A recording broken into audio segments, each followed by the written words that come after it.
Chapter 161, Law of Heaven and Earth. The trip to Bailan Star didn't take Luo Xia and Luo Feng long.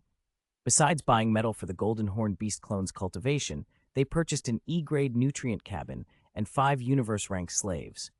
4 of the slaves were universe-rank stage 7 or 8.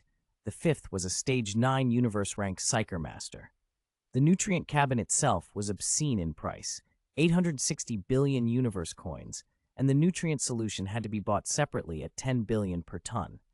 Babata urged them to buy the cabin. Because Luo Feng's original body was currently a golden horned beast, his earthling main body could be freely augmented with external devices without affecting his original body. Luo Xia was different. His earthling body was his original body, and to keep his foundation stable, Babata forbade him over-relying on external enhancements, so they bought only 1 nutrient cabin for Luo Feng's use. Back on Earth, the brothers retreated from the universe and entered concentrated cultivation at home. With unlimited metal feedings for their golden horned beast clones, both of their strengths rose rapidly. Before long, Luo Feng's golden horned beast broke through to universe rank. At universe rank, a golden horned beast exceeds a kilometer in length. The golden sigils along its body grow brighter, its aura deepens, and it automatically gains a domain. In Luo Feng's case, that domain granted control over all metal within its range. Besides the realm breakthrough, Luo Feng also mastered teacher Hu Yanbo's soul imprint of servitude. Luo Xia had previously developed a new version of the soul imprint. After Luo Feng learned Hu Yanbo's original imprint, Luo Xia taught him the new technique. Using that new imprint, Luo Feng enslaved the stage 9 psyker, defy, whose aptitude and talent were excellent. By integrating the imprint into his soul, Luo Feng absorbed a large amount of defy's original force and mental power, boosting his overall strength by a full stage. While Luo Feng trained intensively, Luo Xia concentrated on comprehending laws, thunder, space, and others. Wind law had already been acknowledged by his origin law, so on Babata's advice he didn't push it further. With his heaven-defying comprehension ability, Luo Xia had delved deeply into thunder law and made steady progress in space law as well. Alongside origin law, he studied many secret techniques of the golden horned beast. 2 captured his interest above all: original body world and absolute space. Absolute space was a secret technique of instantaneous burst speed. Fully mastered, it could drive the user to maximum speed in an instant. At the 3rd level, it allowed instantaneous movement, a godlike ability that even many Undying level experts could not attain. After learning absolute space, Luo Xia's grasp of space law rose to match his understanding of thunder law. Original body world was a golden horned beast technique that altered the body's size and density by devouring strange metals. Luo Xia adapted and optimized that idea for his earthling main body, which consumes energy instead of metal.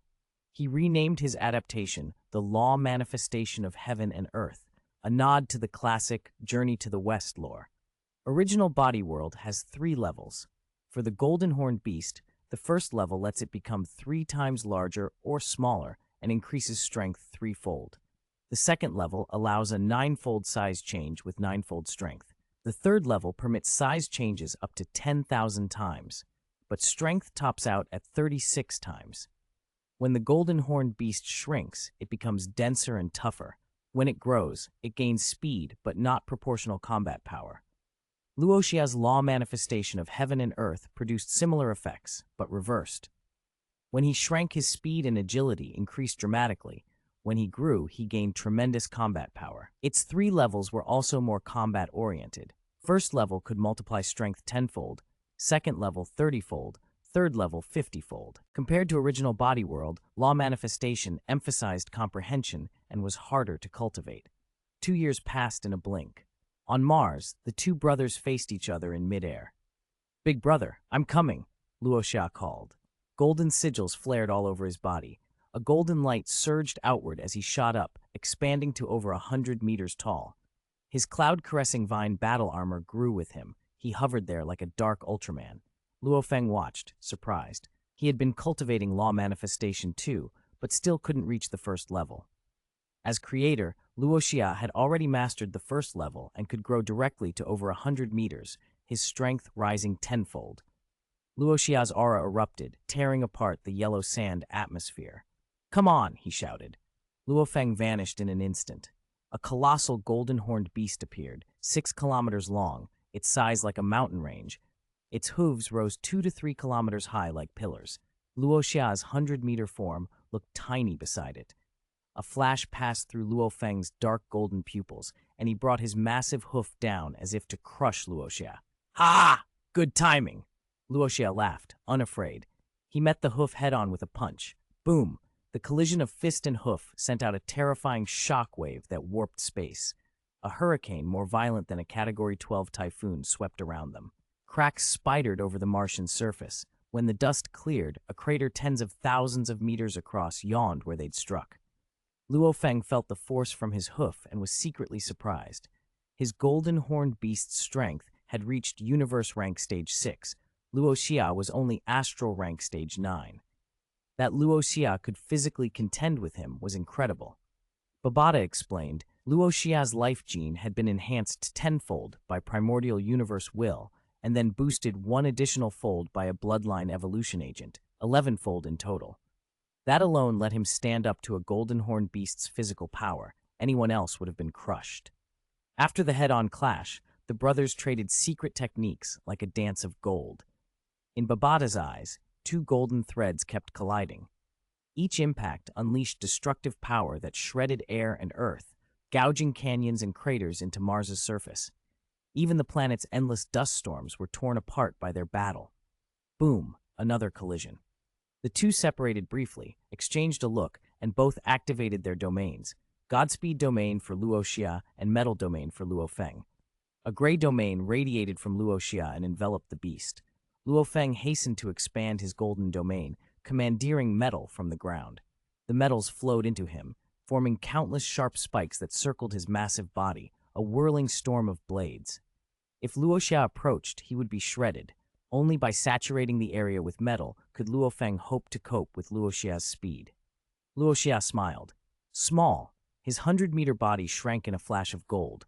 In the next instant, he was the size of a thumb, and his aura vanished from Luo Feng's perception. Luo Feng's pupils constricted. Where had Luo Xia gone? "Big brother, I'm here," came a sudden voice. Before Luo Feng could react, he felt pain along the armpit of his front left hoof, and a massive wind current wrenched through him. The gigantic golden-horned beast was flung through the air. It had been thumb-sized Luo Xia, who darted through the gaps in the metal storm, reached the armpit of the front left hoof, and used wind origin law to hurl the beast away. The golden-horned beast roared as it flew. A wash of golden law aura swept through its body and dispelled the wind law effect. Gold law and wind law collided. Luo Feng recovered mid-flight and flapped his wings to stabilize. His eyes flashed with gold as he pushed gold law to the extreme. Metals gathered, drawn to him, and in a shimmering cascade they became golden longswords raining down toward Luo Xia. Luo Xia remained thumb-sized, his speed and agility amplified, his aura concealed. "Absolute space," he cried. Absolute space lit up. He burst outward at maximum speed, leaving afterimages and seeming to teleport out of the meteor sword barrage. Luo Feng's eyes flickered. In that instant, his own body exploded into golden light as the sigils across his hide bloomed. Original body world, first level. By devouring metal for 2 years, his golden-horned beast had achieved the first level. Under the sigil's glow, his massive form rapidly shrank to 2 kilometers in length. His density increased and his strength tripled. Original body world and law manifestation began to clash.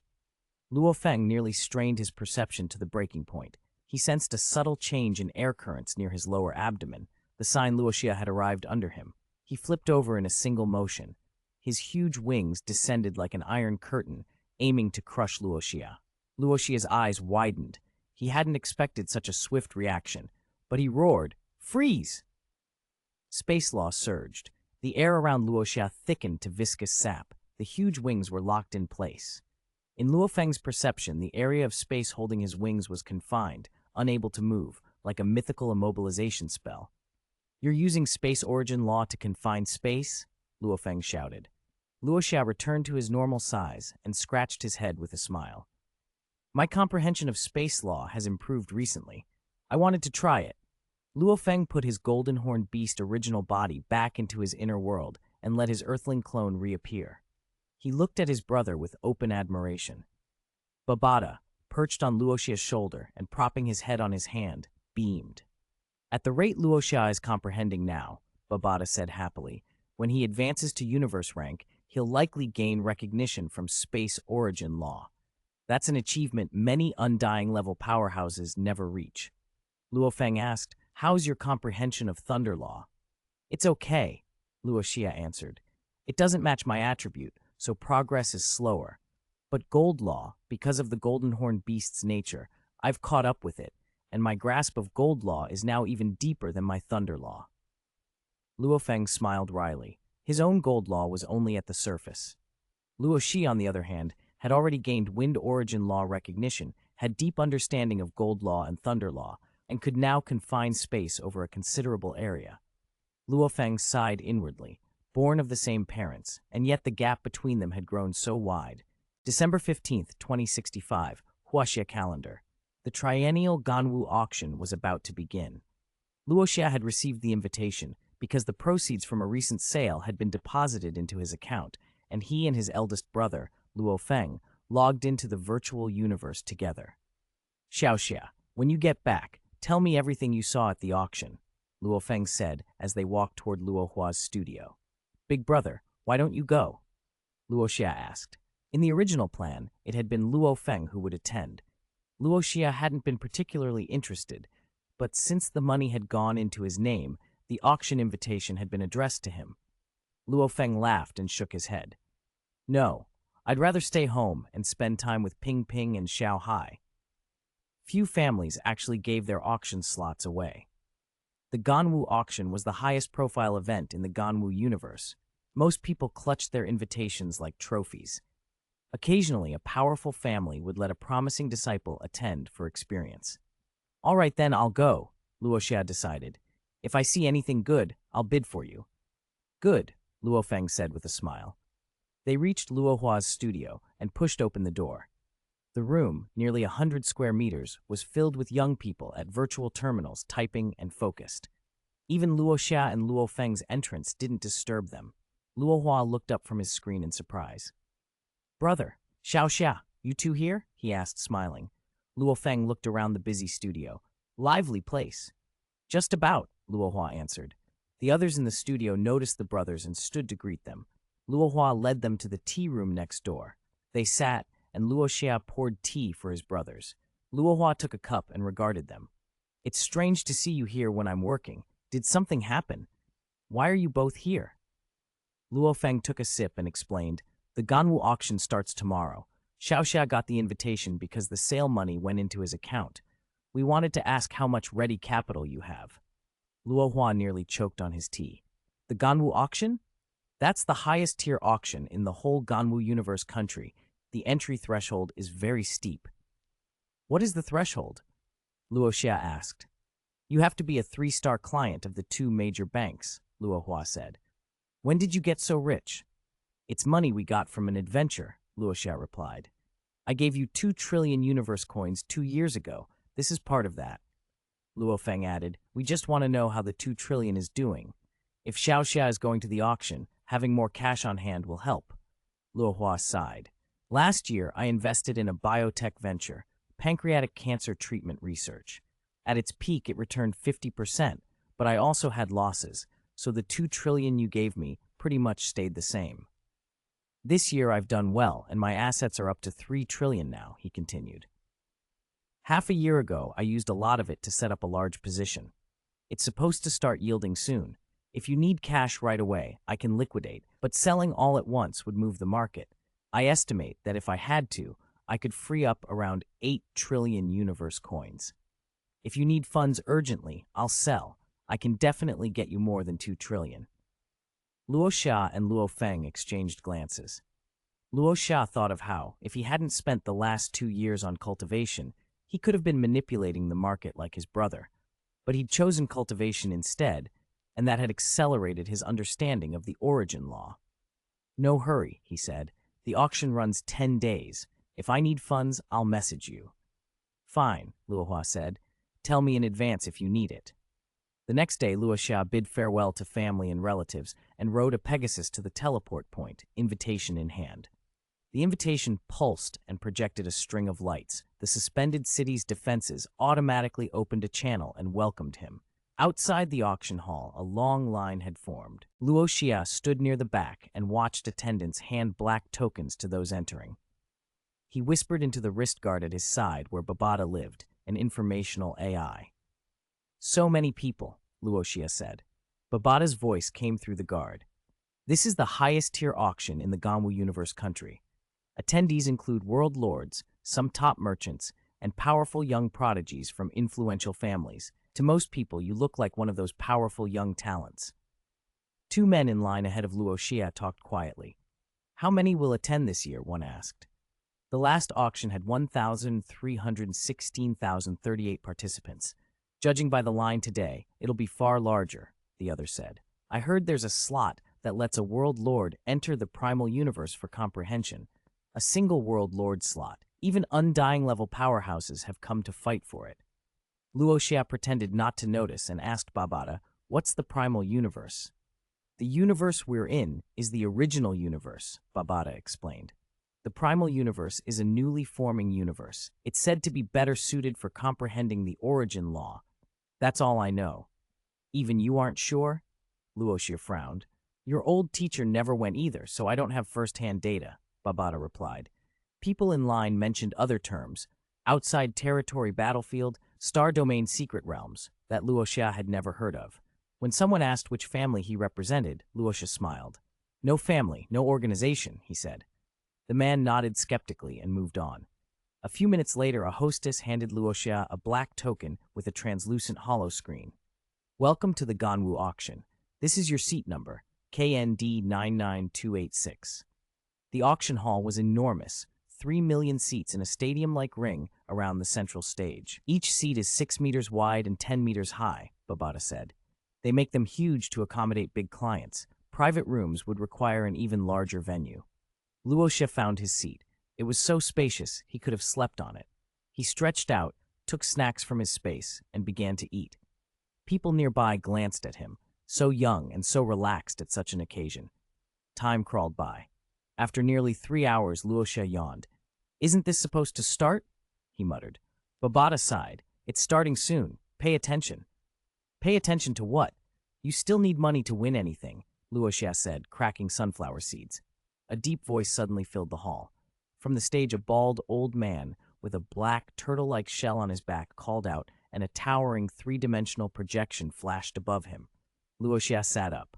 "Welcome, everyone, to the Ganwu auction," the man boomed. "Thanks to our sponsors, Virtual Universe Corporation, Cosmic First Bank, Universe Galaxy Bank, Great Axe Battleground, Universe Mercenary Alliance, and the Ganwu Universe Country. Many of you know me, call me Old Barto. I'll be hosting this top-tier event. In the last auction, we had 1,360,038 participants. This time the count is 1,823,959 participants. Over 1.82 million, more than 500,000 more than last time." Luo Xia thought, no wonder, everyone's after that primal universe slot. Old Bardo continued without ceremony. "Before the official auction begins, we'll have a warm-up auction."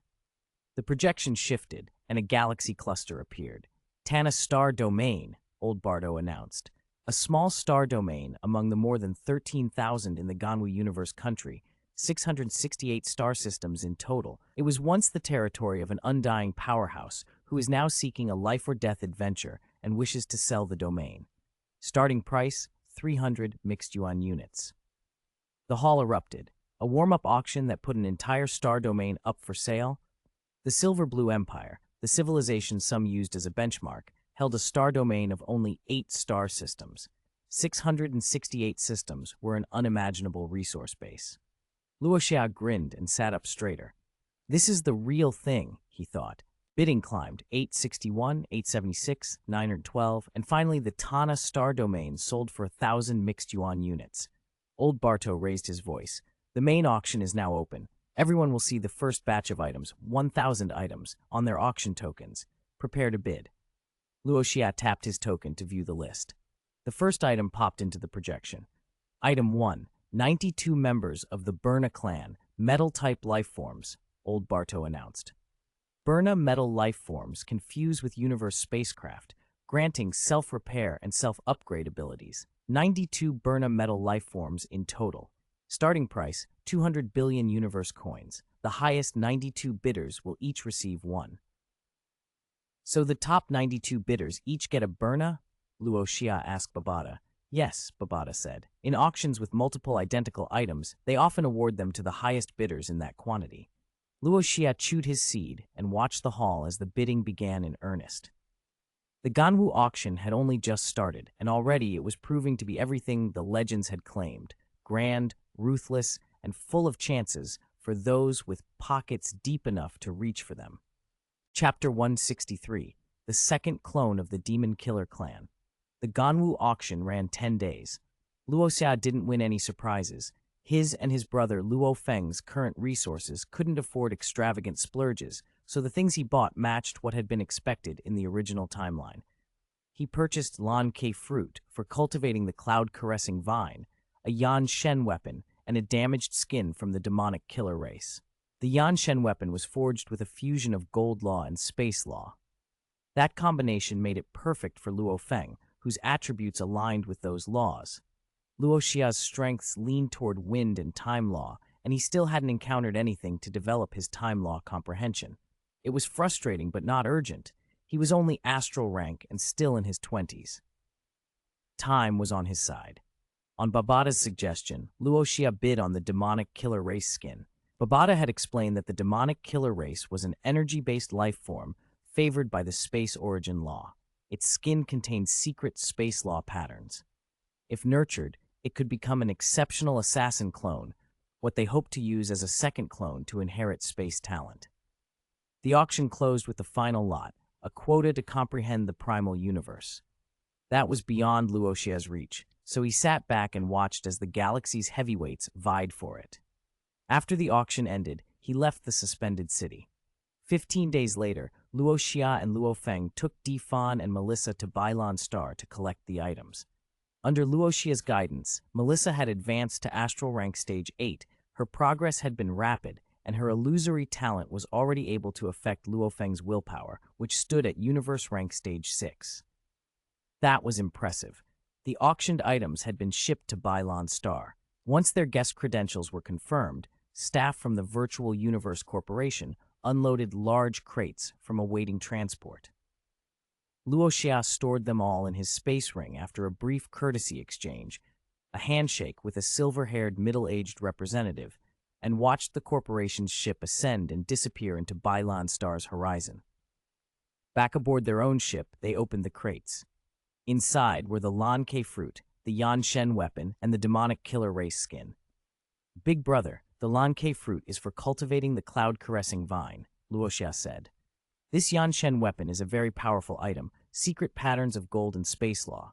It's usable up to World Lord, even undying. I got it with you in mind.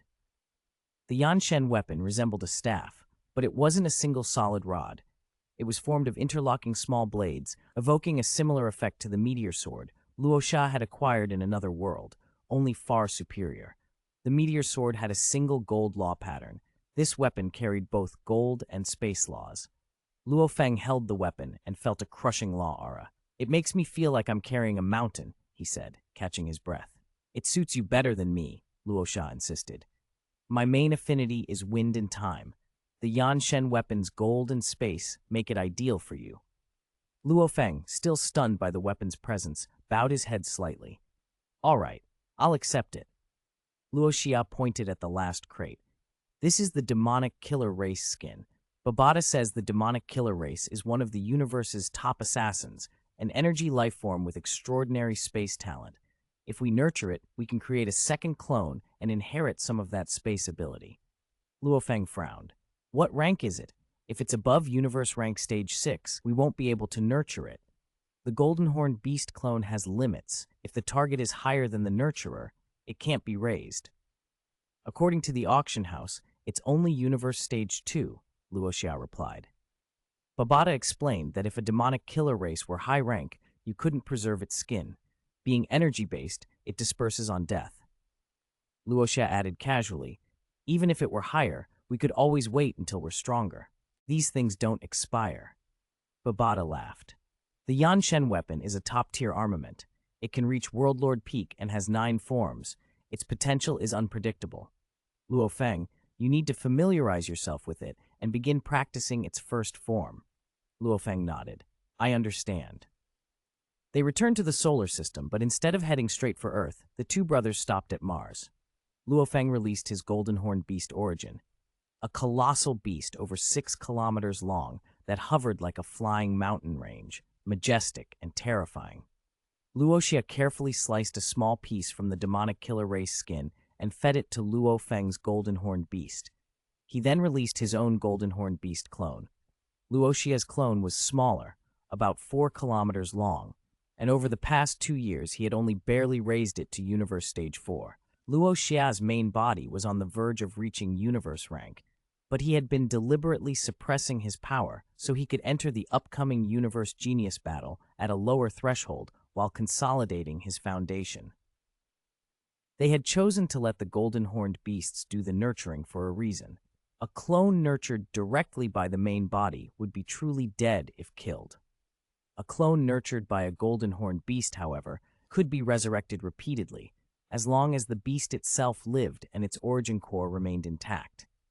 One day after beginning the nurture, they learned how long the process would take. For Luo Feng's golden horned beast, the demonic killer skin would take 3 years and 9 months to fully mature into a second clone. For Luo Xia's golden horned beast clone, it would take 4 years and 7 months. The comparatively short times were possible because the demonic killer race was an energy life form. Nurturing only required the life crystal core. Had it been a flesh and blood creature, the process could have stretched over a century. Chapter 164. Cosmic Humans, the Peak Genius Battle.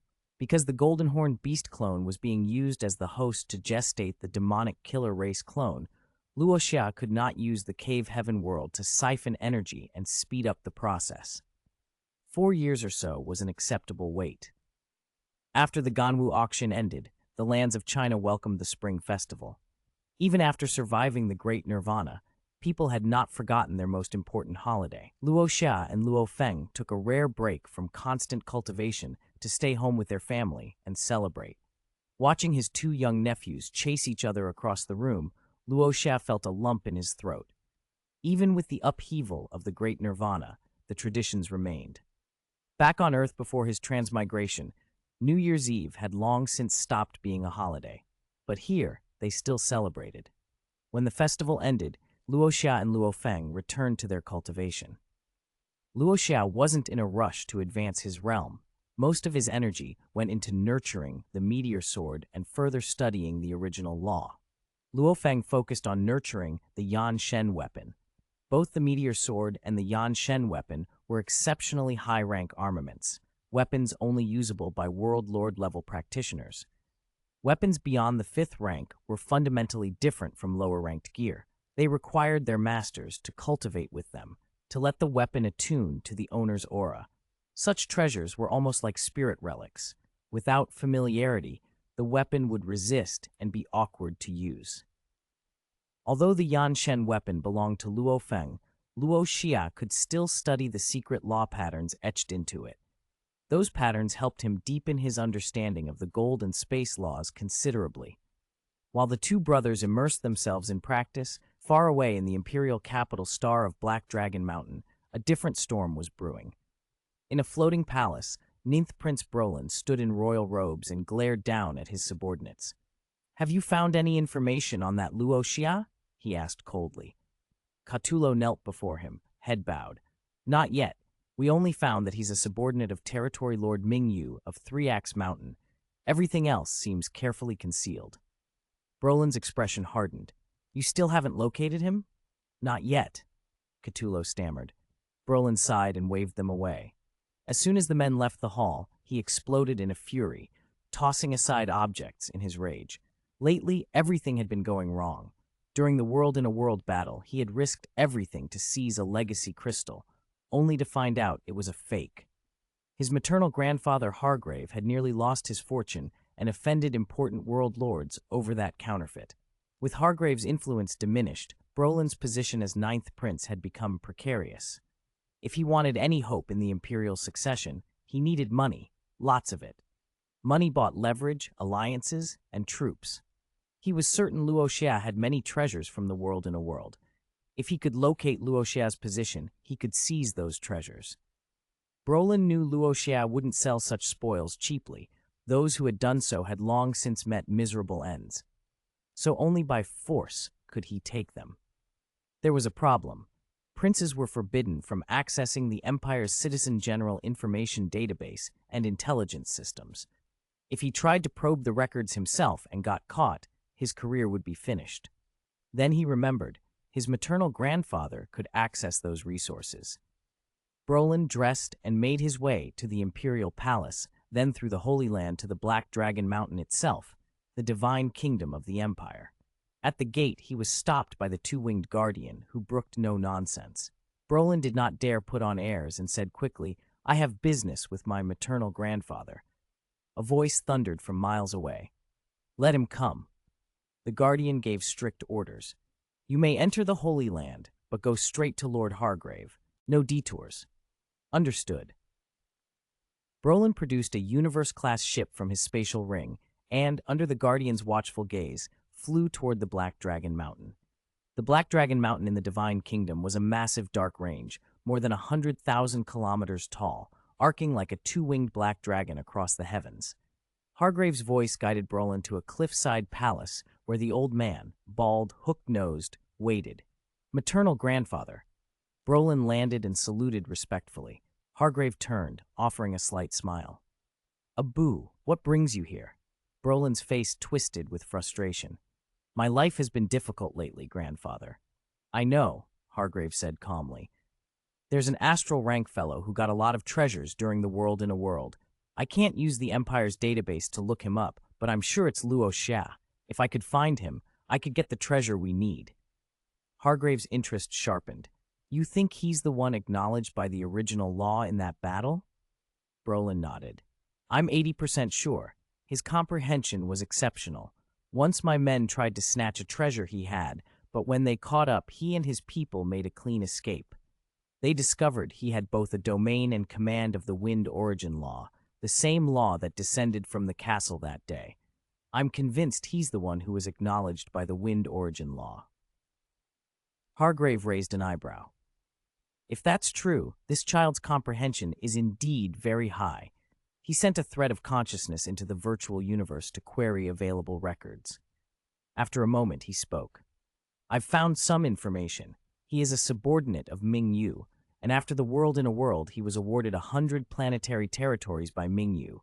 The cut sky blade he and the others offered, it was bought by a general of Three Axe Mountain." "He's from a planet called Earth," Hargrave continued. "Reaching there is troublesome. You must go through a wormhole and then spend nearly 3 years in transit. Even if he is on Earth, finding him will take time." Hargrave's expression grew serious. "Moreover, if he has gained original law recognition, sending universe rank hunters might be suicidal. You'd probably need territory lord rank powerhouses to have a chance. I only have 3 under my command, and I'm occupied. The Holy Land has ordered all of us to focus on cultivating disciples." "Cultivating disciples?" Brolin's brow furrowed. "Why now?" Hargrave's face was grave. "Because of the upcoming battle between the two peaks, the Genius Battle." Brolin's eyes widened. "The Genius Battle?" Hargrave nodded. "The Universe-Human Race, Peak Genius Selection Battle. It's a selection contest for astral rank geniuses across the entire human territories. Any astral rank human can participate. Worlds and nations will hold fair selection matches to nominate their finest. Those who emerge will be the universe's peak geniuses." "Why restrict it to astral rank?" Brolin asked. "Because at the astral rank, talent and comprehension ability become measurable. That's the level where true genius can be evaluated." Brolin was stunned. Hargrave explained their empire's dilemma. Black Dragon Mountain was only a subordinate of the Ganwu Universe country, which itself presided over 1,000 universe countries. Breaking into the top 10,000 across that sphere was already difficult. Ranking highly across the entire universe would be far harder. The last Genius Battle, held tens of thousands of years ago, had left their empire with a poor showing. Hargrave and Brolin both felt the sting of that legacy. "We were shamed then," Brolin hissed. "We can't let that happen again." Hargrave's eyes hardened, which is precisely why the Holy Land has ordered all world lords to devote themselves to cultivating top disciples. "We must improve our standing in the genius battle." Brolin fell silent, mind racing. Personal schemes had to be put aside. This contest was far more important. On March 9th, 2066 of the Luo Xia calendar, in the virtual universe above Black Dragon Mountain Island, night sparkled with artificial starlight. Suddenly, a massive, illuminated announcement board tore into the sky, its glow cutting through the dark. Everyone outside looked up as huge characters displayed the proclamation. "Universe Human Race. Peak Genius Battle. Once every 10,000 years. About to be held." A grand event jointly organized by the Virtual Universe Corporation and all universe countries. Are you a genius? Can't find worthy opponents at your rank and realm? Then participate in the Peak Genius Battle. All geniuses from across human territories will fight here. For details, visit the Virtual Universe Network official site through your virtual assistant. The announcement set the world ablaze. Excitement and feverish speculation spread like wildfire. "Ha! The Peak Genius Battle is coming? I'm joining." Billions of geniuses from all universe countries fighting together. The top 1,000 in the universe ranking get incredible rewards. Organized by the Virtual Universe Corporation, the prizes will be enormous. Across star systems, cultivators logged in and checked the official site. On Misty Island, Earth, Luo Xia and Luo Feng were cultivating in the vast Australian hinterland that had become their personal training ground. Monsters here were no longer a threat. Luo Feng was in the middle of first-level training of the Yan Shen weapon's illusory sword style. Nearby, Luo Xia hovered in the air, golden sigils of the gold origin law appearing across his body. Between the Yan Shen weapon's law patterns and the affinity granted by the golden horn beast clone, Luo Xia's understanding of the gold origin law had deepened to a profound level. One more breakthrough, and he could claim recognition of that law. "Luo Xia! Luo Xia!" Babata's excited voice sliced through his focus. Luo Xia opened his eyes and looked down at the flushed, exhilarated girl. "What's got you so worked up? Did you loot a top-grade item in the game?" "It's not equipment," Babata panted. "It's the genius battle. The peak genius selection battle is about to begin."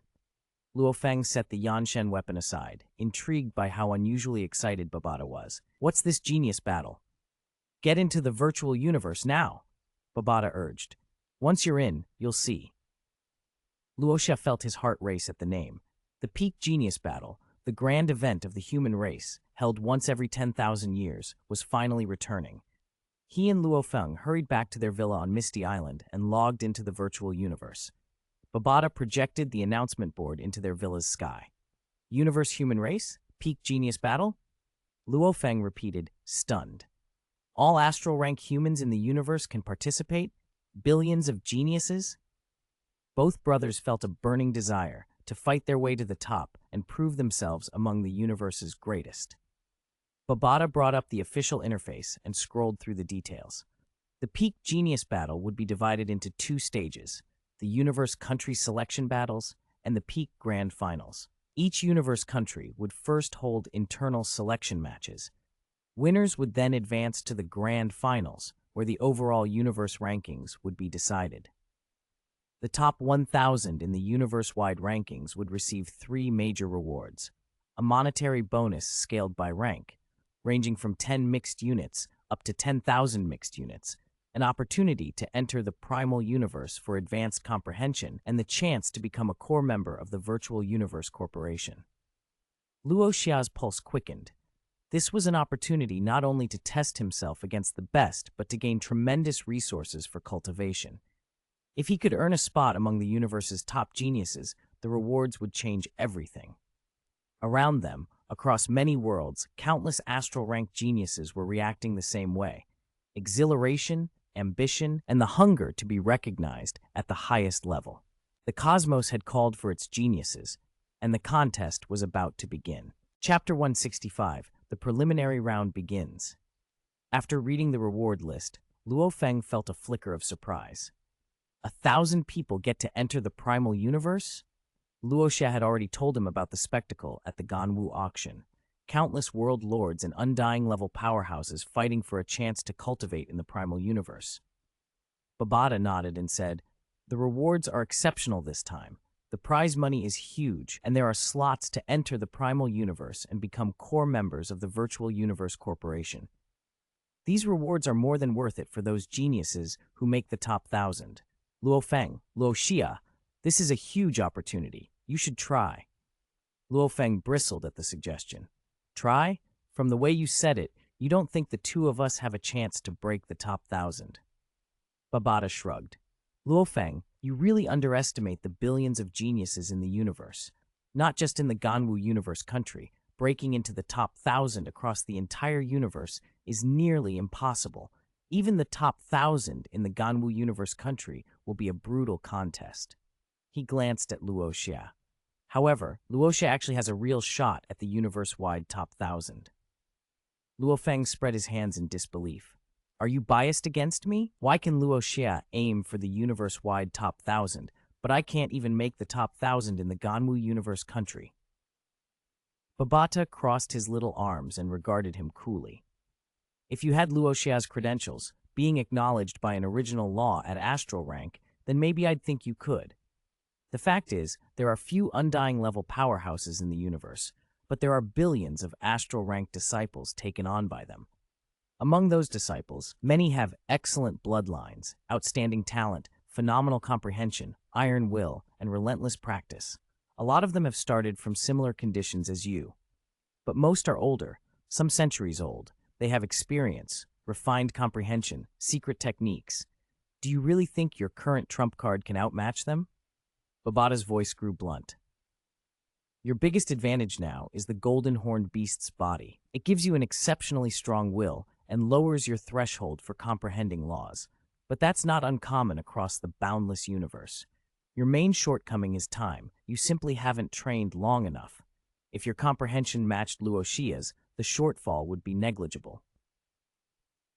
Look at Luo Xia. He gained the acknowledgement of an original law in just over 20 years, something many world lords never accomplish. He's already grasped Thunder Law, Gold Law, and Space Law. In terms of comprehension, he can definitely rank among the universe's top 1,000 geniuses, perhaps even the top 10. Luo Feng fell silent. Babata softened his tone. "I'm not trying to put you down. I'm just making you face reality. Only by understanding the facts and being realistic can you improve in the coming genius battle.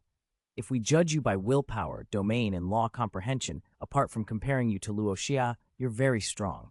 You could sweep through the Black Dragon Mountain starfield with no trouble, but the universe-wide top 1,000 is far off. First aim for the Ganwu Universe Country top 1,000. That would be a real achievement." Luo Xia tapped Babata's tiny head. Babata covered it and glared. "Why'd you hit me?" Luo Xia ignored him and turned to Luo Feng. "Brother, don't listen to him. He's trying to mess with you." He stroked his chin with a smile. "I think the two of us can definitely make the top 10. Luo Feng laughed, shaking his head. "Don't CPU me. I know the old slang from before the Great Nirvana. This is just emotional manipulation," he sobered. "But Babata is right in part. My domain and law comprehension aren't yet where they should be. Still, I believe I'll grow during the competition. My first concrete goal is the top 1,000 in the Ganwu Universe country." In a vast divine kingdom of blazing mountains, a crimson-haired figure floated 7 or 8 meters in the air, his whole body wreathed in flames. Beside him stood a world lord. Before them kowtowed more than 1,000 astral rank youths. "You are the finest disciples of my heavenly fire divine kingdom," the Crimson Lord declared, his voice like a furnace. "If any of you passes the initial selection and reaches the arena battles, I'll take him as my personal disciple. If he manages to break into the top 1,000 of our universe country, I will grant him a galaxy as his territory." His burning gaze swept the crowd, and those who met it felt as if their souls might be scorched clean. "Now go prepare. Do not disappoint me." 1,000 voices answered, "Yes, Divine Lord. You carry the glory of my Black Dragon Mountain Empire." A deep, hoarse voice boomed across the peak of Black Dragon Mountain. A burly man in black scale armor, horns like a dragon's crest on his forehead, stood surrounded by congealed space. World lords knelt before him, and behind them stood a line of young astral-ranked disciples. The black-horned man's voice rolled like thunder. "Go forth and fight for the honor of Black Dragon Mountain." "Yes, Divine Lord," they roared back. On a remote green planet with almost no technological traces, martial artists dominated. Astral rank figures were as common as livestock. A bald old man in white robes faced a youth robed in white, a blood-red longsword strapped to his back. "Soon, 100 astral rank 9th stage martial artists and psyker masters will attack you," the old man said. The youth nodded. "Understood." At the old man's casual gesture, 100 9th stage fighters and psychers flew up and surrounded the youth. "Begin," the old man said. They charged with killing intent. Then, in an instant, a streak of blood-red swordlight cut the air, red as if dyeing the sky. The white-clothed youth blurred into afterimages. In a second, 100 bodies fell, lifeblood spurting and heads severed. The white-robed master smiled. "Very good. You've advanced far. You are the most remarkable genius my teacher encountered in his travels across billions of galaxies." The youth was stunned. "Teacher?" Since becoming his disciple, he'd never received such outright praise, usually only a faint, "not bad," or "adequate." The old man looked up at the green sky, voice heavy with feeling. "There is nothing more I can teach you." The youth blinked. "Teacher," the master waved and turned away. "Go to the universe genius battle. With your strength, entering the universe-wide top 1,000 will be effortless. In the Virtual Universe Corporation, where powerhouses are countless, you will meet a teacher capable of guiding a genius like you." With that, the old man vanished. "Teacher," the youth cried, but no one answered. On a barren mountain range of a different planet, a muscular young man spun a short knife and laughed heartily. "Genius battle? All the human universe countries will take part? Ha! I'm Tuman. I haven't had a good fight in a very long time." He blinked and vanished. Where he'd been lay the corpse of a universe-rank first-stage powerhouse, still warm. Across the boundless cosmos, the announcement of the genius battle drew innumerable geniuses. They flocked to register in the virtual universe. Luo Xia and Luo Feng signed up on the first day, and then settled into cultivation, refining their law comprehension. Time passed quickly to April 16, 2066. Babata and Atuka reminded them to log back into the virtual universe. Once inside, Luo Xia opened the message from the Virtual Universe Corporation. "Welcome to the universe, Peak Geniuses Selection Battle." The notice explained the scale. Within the Ganwu Universe country alone, over 822.5 billion astral rank masters had registered, 110 billion more than the previous season. The corporation emphasized absolute fairness. Because registrants ranged from astral rank first stage up to 9th stage, the actual elimination battles would be held in the virtual universe, where every participant's physical attributes would be standardized at astral rank 9th stage levels. Mental power would also be equalized to 9th stage levels. Physical qualities were identical for all participants, although appearance could be customized. Each participant could choose up to 10 items, any grade origin weapons or mental power weapons, with a warning that 4th and 5th grade mental power weapons, while powerful, were unusable by those lacking sufficient strength. Participants could also choose origin battle armor, up to 2nd grade, and would receive a spatial ring for food storage. The selection tested willpower, domain, battlefield experience, law comprehension, and more, under identical external conditions. The competition had 2 major stages. The first stage selected the top 1,000 masters from each major universe country. The second stage gathered those top 1,000 representatives from every universe country to fight for the final universe-wide top 1,000. For the Ganwu universe country, the huge first stage, over 822.5 billion participants were split across 100 virtual worlds. Each world would host over 8.2 billion competitors who would fight to earn points by killing others. Each participant had only 1 life. At the end, the top 1,001 scorers in each world would pass the preliminary elimination. 1,001 from each of the 100 worlds would make 100 survivors. The first place scorer in each world would skip the arena decisive battle and directly claim one of 100 guaranteed spots among the overall top 1,000. The remaining 900 spots would be contested by the other 100,000 survivors in the arena decisive battle. There were attachments to the message with more detailed rules. Luo Xia and Luo Feng exchanged looks after finishing the long notice. This single preliminary round eliminates over 800 billion people and leaves only 100, Luo Feng said. No wonder Babata said getting into the Ganwu top 1,000 would be difficult. It's truly fair. Everyone's physical and mental levels are equalized, Luo Xia said, excitement in his voice. They chatted about strategies, then withdrew into cultivation to prepare for the competition a month away. May 16 arrived. It was the day of the Ganwu Universe Countries preliminary gathering. Universe countries and organizations watched the points rankings closely. Anyone who couldn't make the top 1,000 but could reach the top 10,000 was still an excellent prospect to recruit. Factions and powers instructed their subordinates to spare no effort in the preliminaries. Luo Xia and Luo Feng checked their world assignments. Big brother, I'm in World 23. Which world are you in? Luo Xia asked. World 1, Luo Feng replied. They had already reached the gathering area. The plaza teemed with dense crowds, humanoid and alien races in a dazzling array. Following the email's instructions, they chose their equipment. Despite the warnings that heavy mental power weapons required a strong bearer, both brothers selected 5th-grade mental power weapons. Luo Xia chose a meteor sword, and Luo Feng a Yan Shen weapon. A Void Realm voice announced, Attention, this preliminary elimination will be divided into 100 world zones. Mass teleportation will commence shortly. Please finalize your equipment. Once the preliminary round begins, no additional weapon requests will be granted. Mass teleportation begins in 60, 59, 58. Big brother, Luo Xia said, looking to Luo Feng. Good luck, Luo Feng smiled. The countdown reached 1.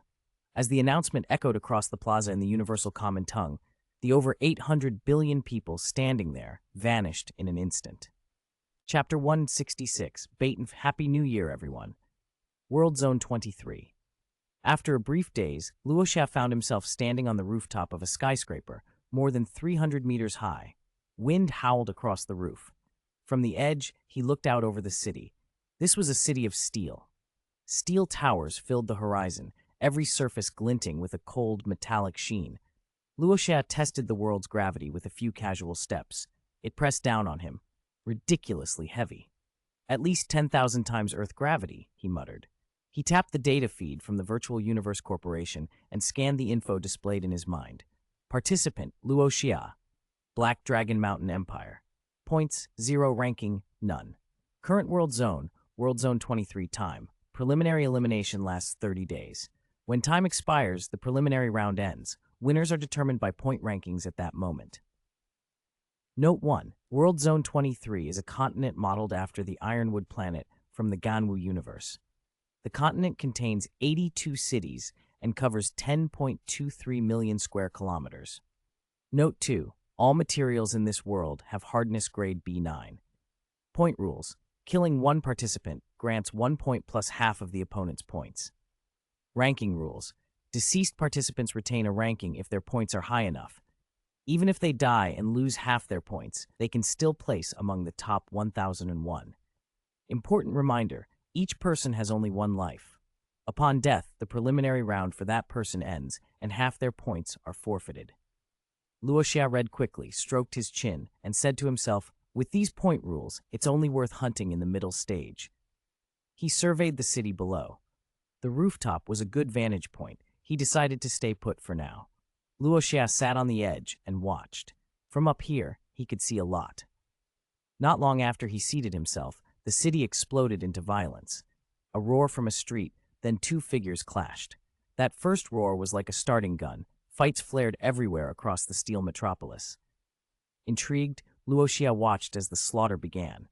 A streak of gold suddenly flashed across the skyline and landed in front of him. A young man with golden wings and a gleaming spear hovered there, eyes bloodshot with fury. He stared at Luo Xia like a hawk locking onto prey. There you are, he called, slicing 2 fingers before pointing straight at him. Luo Xia clicked his tongue. I was planning to make my move later, but apparently I've been spotted. He had positioned himself right at the edge, It was unsurprising he drew attention. The golden-winged youth, called Natu, bristled and charged, his body a blur of golden light. But halfway to the rooftop, he suddenly felt a faint breeze across his neck. Before he could react, his head ripped free from his body and flew upward. His consciousness instantly left World Zone 23. From above the building, Luo Xia had done nothing apparent, just stood and watched with a small smile as Natu's decapitated body fell uselessly to the rooftop. "The bait is set," Luo Xia murmured, and the words drifted faintly into Natu's ears as his awareness reverted to reality. "Natu." Several elders who were monitoring the young man were stunned to see him wake up. "How did you get eliminated?" Natu instinctively touched his neck. His hand came away bloody. "I ran into a master and was killed instantly," he said, dazed. An elder in a silver robe cried out, incredulous, "But your domain reached the 6th level. How could you be killed so quickly?" They couldn't understand it. Natu was a genius the world lords had carefully cultivated. With a 6th-level domain, he should have been nearly untouchable. Natu could only stare and shake his head. He had felt a strange breeze, and then his head flew off. Whatever move or technique had killed him so fast, it was beyond his comprehension. Back in World Zone 23, Luo Xia scavenged the ruined Natu's body. He found a long steel pole, and with a flicker of mind power, hoisted the corpse and impaled it on the pole like a grotesque banner. It fluttered in the wind, glaringly visible from many blocks away. "The bait's out," Luo Xia said, clapping his hands and smiling. "Let's see who bites." The display was a provocation. People below noticed the corpse and then saw Luo Xia sitting calmly on the rooftop. Some couldn't resist and rushed up. One after another they charged, eager, brash, and unprepared. They died on the rooftop and were added to his grisly flagpole display. Within days, the edge of the building was lined with bodies. Most of the participants in this preliminary round came from the Ganwu universe country, more than 800 billion people. Only a tiny fraction had even begun to comprehend the original law. Most had, at best, reached various domain levels. They had never touched the threshold of law. They couldn't step into the home of law. Luo Xia, however, had crossed that threshold long ago and had been acknowledged by the original law itself. That acknowledgement made him exceptionally dangerous, more than a mere domain master. Who among those uninitiated participants could stand against him? 3 days later, the rooftop was cluttered with corpses. Thankfully, they were all astral rank level 9, bodies that did not rot or stink, so Luo Xia could remain there without suffering the stench. After dispatching another would-be attacker, he used his mind power to hang the corpse, then checked his ranking. Participant, Luo Xia, Black Dragon Mountain Empire. Points, 1992, ranking 1,202,320-24. "In 3 days, I killed 66 people and gained over 1,000 points," Luo Xia observed, "but my ranking only rose into the hundreds of millions." He grinned wryly. "Killing in the early stages is just inefficient. I'll wait for the middle or late stage, find the big masters and plunder half their points. That'll jump me up the list fast." While Luo Xia fished for victims in World Zone 23, in World Zone 001, Luo Feng was also laying low. After picking off a few early opponents, he hid in a house to cultivate. Every day he trained the first secret technique of the Yanshen weapon, illusionary sword style, preparing for when the real slaughter began. Happy New Year, everyone. Chapter 167, The Corpse Hanger and the Madman. Every world district had a height limit. No one was allowed to fly above 9,000 meters. Above that altitude, spaceships took over navigation. In a private cabin of one such vessel sat Luo Xia's family, his father Luo Hongguo, his mother Gong Xinlan, his second brother Luo Hua, his elder sister-in-law Xu Xin, his younger sister-in-law Zhen Nan, and the 2 children, Ping Ping and Xiao Hai. Xu Xin's brother, Xu Gang, had come along with his family.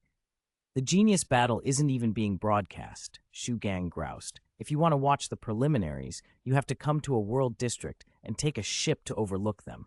It's outrageously expensive." Xu Xin smiled.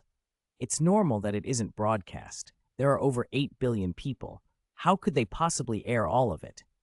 The external view simulation of the universe ship activated. From the cabin they looked down and saw the bloody slaughter taking place in the cities below. The simulation could zoom in enough to resolve participants who were fighting in the open. It couldn't see those hiding inside buildings, however. Xiao Hai, clutching a handheld screen, was watching the point rankings. Mom, Dad's ranking keeps dropping, but Uncle's is slowly going up.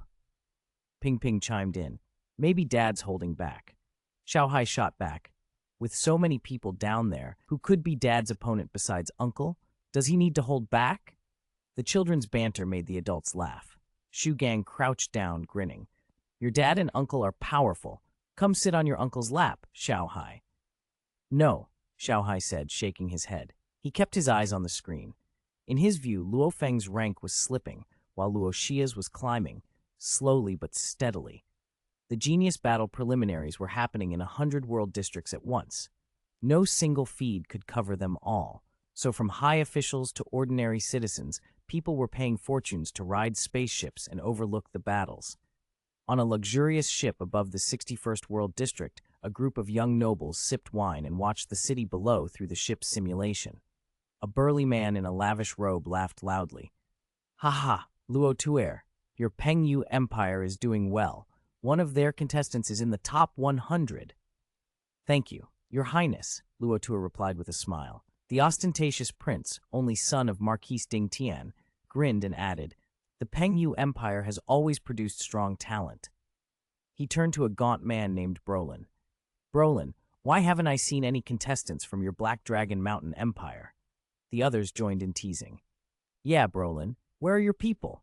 Last time you didn't even get into the top 10,000. Brolin forced a smile. Inside he felt humiliated. Regional and imperial pride ran deep. If the Black Dragon Mountain Empire produced a super expert now, their fortunes and prestige would change overnight, but the Empire had been performing poorly in recent rounds. Suddenly, a thought struck him. Luo Xia, acknowledged by the original law, was from my empire. If he entered, his name should appear on the rankings soon. And yet their past friction made that thought taste bitter. The prince noticed the change in Brolin's face and probed jokingly.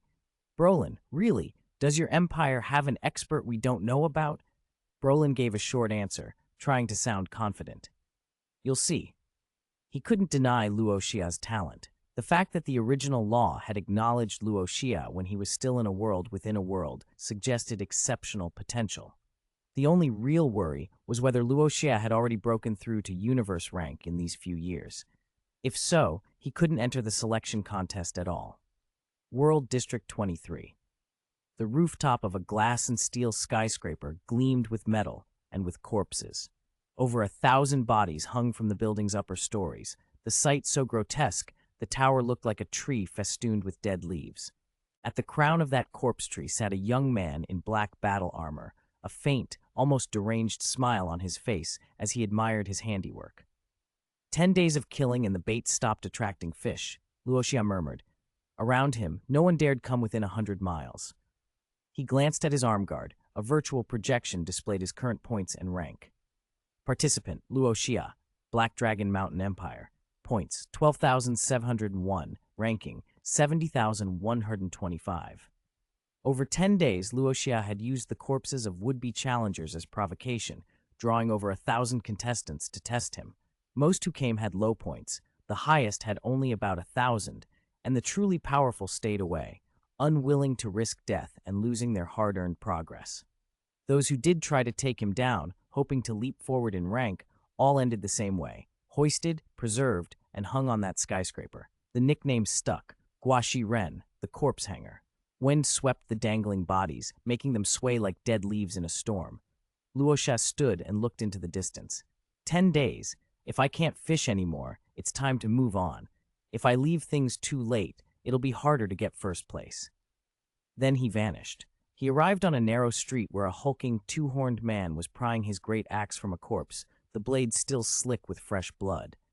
The giant, over 6 meters tall, dark red armor clinging to mountain-like muscles, tilted his head as he saw Luo Xia. A hungry grin split his face. Corpse hanger, he called. I've heard of you.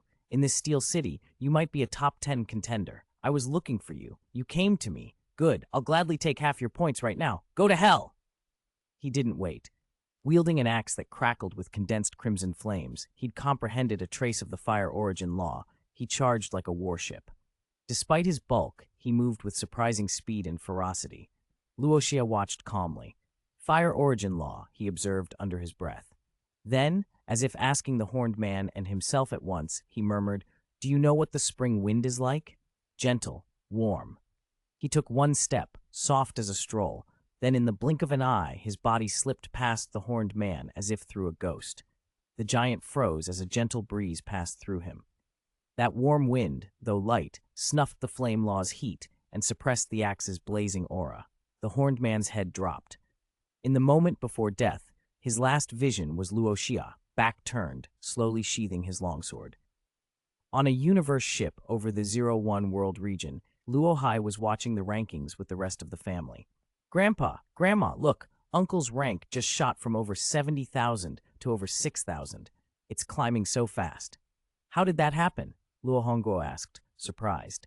"Maybe Xiao Xia's starting to use his real strength," Xu Xin suggested. "Mom, Dad's ranking's rising too," Ping Ping cried. "It shot from like 120,000 to over 60,000. Dad's amazing.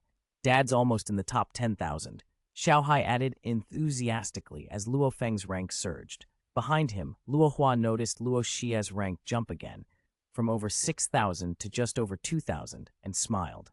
"Looks like Big Brother and Xiao showing their true strength." In World Region 1 and World Region 23, the slaughter continued. Luo Xia was virtually unbeatable. Luo Feng, aided by Luo Xia's support, had also grown much stronger than in the original timeline. Having already crossed the threshold of the Gold Law, in these preliminaries few could withstand his onslaught. He slaughtered with relentless brutality, no mercy, no hesitation. He earned the moniker Madman and didn't care. He kept hunting and killing until finally his rank leapt to 997. At the same time, in World Region 23, Luo Xia dispatched a strong opponent with a single sword stroke and vaulted into the top 100. His points shot him to 98th. On the luxurious ship above World Region 61, the nobles were stunned. An Empire prince pointed at the screen. "Look, Brolin, 2 names from the Black Dragon Mountain Empire just broke into the top 1,000. On the grand display, a small window popped up. World Region 1, 997th place. Luo Feng, Black Dragon Mountain Empire. World Region 23, 98th place. Luo Xia, Black Dragon Empire. Brolin stared in disbelief, and a complicated expression crossed his face. He actually entered, and got this high. Marquis Ding Tian's son looked pleased. "Brolin, it seems your empire finally raised some real talent. 2 of them. After being at the bottom for so long, you're coming back strong." Brolin forced a smile. At the same moment, the names of Luo Xia and Luo Feng flashed across countless screens throughout the Ganwu universe country, catching the attention of undying-level figures and major houses. But no one was more excited than the citizens and nobles of the Black Dragon Mountain Empire.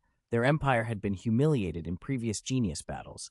Now 2 names, one at 997, one at 98, were a windfall of honor. In the Emperor's Grand Hall, the Emperor of the Black Dragon Mountain Empire and his council watched the results in the central display. Cheers broke out. "Congratulations, Your Majesty. What great news." The Emperor, dressed in dark imperial robes, laughed. "Luo Feng and Luo Xia, excellent. We won't be at the bottom this time. Luo Xia's momentum suggests he can go even further. I will reward them richly." "Yes, they must be rewarded," the nobles echoed. An old, bald courtier with 4 small ears cautioned, "It's still early. The preliminaries aren't over. We'll only know how far they'll go then." Their excitement softened at that sensible reminder. The Emperor nodded, and not wishing to offend the veteran advisor, said, "Luo Xia's ranking should hold. As long as he lives, he should stay in the top 1,000. Luo Feng is less certain, but both have done our empire proud. Even if Luo Feng fails, he will be rewarded." Luo Xia and Luo Feng didn't know they were creating a stir. They were still in the middle of fighting to earn points. In World 23, Luo Xia walked down a street and every participating contestant who saw him fled like startled deer. "It's the corpse hanger. Run!" Luo Xia's reputation preceded him. Many believed he might be the strongest being in the city. Some of the city's best, even those touching the fire origin line, had ended up swinging from his skyscraper. Contestants with insufficient points avoided him like pestilence. As they scattered, the street grew thick with mist. Luo Xia stopped and watched an immense figure emerge from the vapor. Over 6 meters tall, clad in deep blue armor, the man's exposed skin was covered in dense, fine scales that exhaled mist with every breath. He held a golden trident and looked down at Luo Xia in a low voice. "Corpse hanger," he said. "They say you're the strongest here. I was the strongest in my city. I killed many high-ranking geniuses. Now I want half your points." He stated it as fact, utterly confident. Luo Xia narrowed his eyes. "What's your rank?" he asked. The scaly man drove his trident into the heavy metal street, denting it. 24th, he replied coldly. "Kill you, and I'll climb into the top 10. Luo Xia smiled, killing intent sharpening. "Oh, mine's the same." Then he vanished. Molin's eyes widened. It happened so fast. A blade flash slashed in on a whisper of wind. Molin sensed the fluctuation through the vapor and raised his trident to block. He expected the trident to stop the sword, but when he raised it, the attack had already shifted. Luo Xia had vanished again. The strike that should have been there was gone. Trickery! Molin snorted and spun his trident. Water law power wrapped the weapon and stirred the ambient vapor. In an instant, a thick mist rolled out and blanketed 100 Lai around them. Molin's own figure melted into the haze. Luo Xia reappeared, eyebrow lifted as he peered through the mist. Interesting. The water vapor could actually block his psychic perception. He paused, taking measure of the new threat. Thanks to Bookfriend 230123713405 for the 688 reading coins. Thank you very much. And thanks to all the readers who subscribed and voted. Happy New Year to everyone. Chapter 168, Number 6. Guaxiren, corpse hanger. You're strong, but that's all there is to it. Obey and offer your neck. I'll take half your points. Molin's voice drifted through the thick fog, coming from everywhere and nowhere at once. Luo Xia couldn't see him. He smiled without turning. Has no one ever told you that you talk too much? Whoosh! A trident suddenly thrust through the mist. The fog roiled and Luo Xia's sense of perception wavered. The strike seemed to come from the front, but the trident's true trajectory was from behind. If Luo Xia's grasp of wind had not already been acknowledged as an origin law, allowing him to clearly perceive subtle shifts in the surrounding chi flow, he might never have noticed the deception. This Molin, he had tricks. The thrust was swift and vicious, laced with water law, as if a monstrous wave rode the weapon. Luo Xia snorted, and rather than retreat, flashed forward, closing on the illusory trident while Molin watched in surprise. The trident that had appeared before him was a phantom. As Luo Xia dodged the real blade that struck from behind, Molin's shadow disappeared back into the fog. You talk too much, and you're not even very good at it, Luo Xia said coolly. Do you really think hiding in fog and ambushing will land a hit on me? Molin's voice came from the haze. He was furious. Luo Xia's spirit perception couldn't see him in the fog, true, but any movement still stirred the chi. Even the faintest disturbance was obvious to someone whose wind had been elevated to an origin law. No matter Molin's tricks, Luo Xia could sense and avoid them. Hidden in the mist, Molin was stunned. Impossible. The attack he'd used before had been lethal. He'd taken down a genius ranked 36 with it. The man hadn't even known what hit him. The domain of dense fog, Molin cast weakened vision and spirit sensing while filling the space with lifelike illusions. How had Luo Xia discerned the fake trident? What's impossible about it? Luo Xia said, closing his eyes. Then he turned his attention to the slightest anomaly in the chi flow, pinning Molin's hidden location. You're strong, but that's all. You couldn't force my domain. Your rank 24 seems to have a lot of water in it. Molin's reply was a roar. He slammed his trident into the ground and shouted, Heavy water space. The trident burst with a blinding blue light that soaked the fog for 100-mile radius. The mist turned into countless droplets of heavy water, far heavier than anything on Earth, each drop weighing over 1,000 tons. The droplets condensed, forming a cubic space 6 kilometers on a side, sealing Luo inside. Molin moved inside that space like a fish in his element, far more agile than before. He surged toward Luo Xia like a shark, driving his trident with fierce intent. Die! In that heavy water, the trident carried the water law and the crushing pressure of the liquid, and it struck with terrible force. Yet Luo Xia simply extended a finger and blocked it. Effortless. Mo Lin froze. His weapon, the kind that could kill a Universe Rank 1 expert, had been stopped by a single finger. He peered at Luo Xia's extended hand and saw a faint golden glow around the index finger. The power of gold origin law. Horror spread across his face. How is this possible, I thought. Before he could finish, the golden glow shaped itself into a small golden blade. With a quiet hiss, it sliced through the heavy water and pierced Mo Lin's head. When Mo Lin fell, the heavy water space collapsed. Luo Xia muttered the question Mo Lin had died before asking. He pulled a steel rod from nearby, skewered Mo Lin's massive corpse, and flung it up to hang from a distant skyscraper like a grim trophy. Of course I have gold, Luo Xia said softly. You wanted to force me into using it, Mo Lin. I take back what I said. Your 24 isn't very watery after all. The contestants watching from a distance trembled at his gaze and immediately scattered. Mo Lin, ranked 24, is dead, someone cried. What is this corpse hanger's origin? He killed Mo Lin so easily. Panic set in.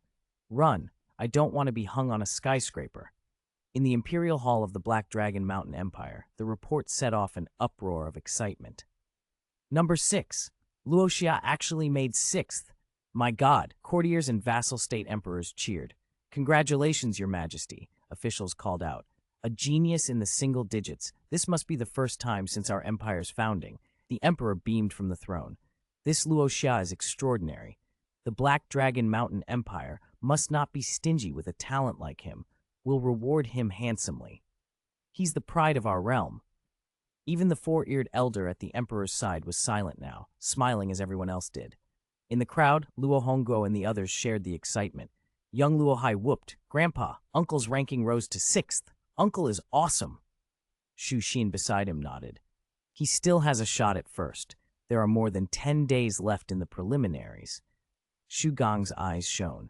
If he gets first, he can represent Ganwu Universe Country and advance straight to the later finals. That would be incredible. Chapter 172. The Terrifying Rorschach. The nine-headed Hydra was classified as a vicious beast with extraordinarily high vitality. Only by severing all 9 of its heads at once could it be truly put down. In earlier trial towers, the Hydra's strength and recovery had been manageable, but by the 7th tower, they had undergone a qualitative transformation. Every strike from the beasts now carried crushing original law energy, and their regeneration speed had increased dramatically. The moment a head was cut off, it would instantly begin to regrow. That meant anyone who wanted to kill a 9-headed Hydra here had to sever all 9 heads simultaneously. Not easy. The beast's defenses were extraordinary. Virtual Universe Corporation's experts predicted that no contestant in any past or present genius battle could possibly clear this level. In the square, everyone's eyes were glued to Luo Xia's trial screen. Hiss, hiss, hiss. The enormous hydras shrouded the sky, flicking tongues and glaring down at the lone figure on the trial stage.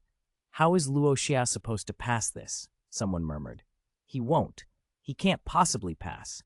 Even if he fails here, he should be the strongest among our batch. It's true. If he can beat the first level of the 7th tower, he's already the strongest of us. But this is just a trial. If it came down to a duel against somebody who specializes in soul attacks, he might lose.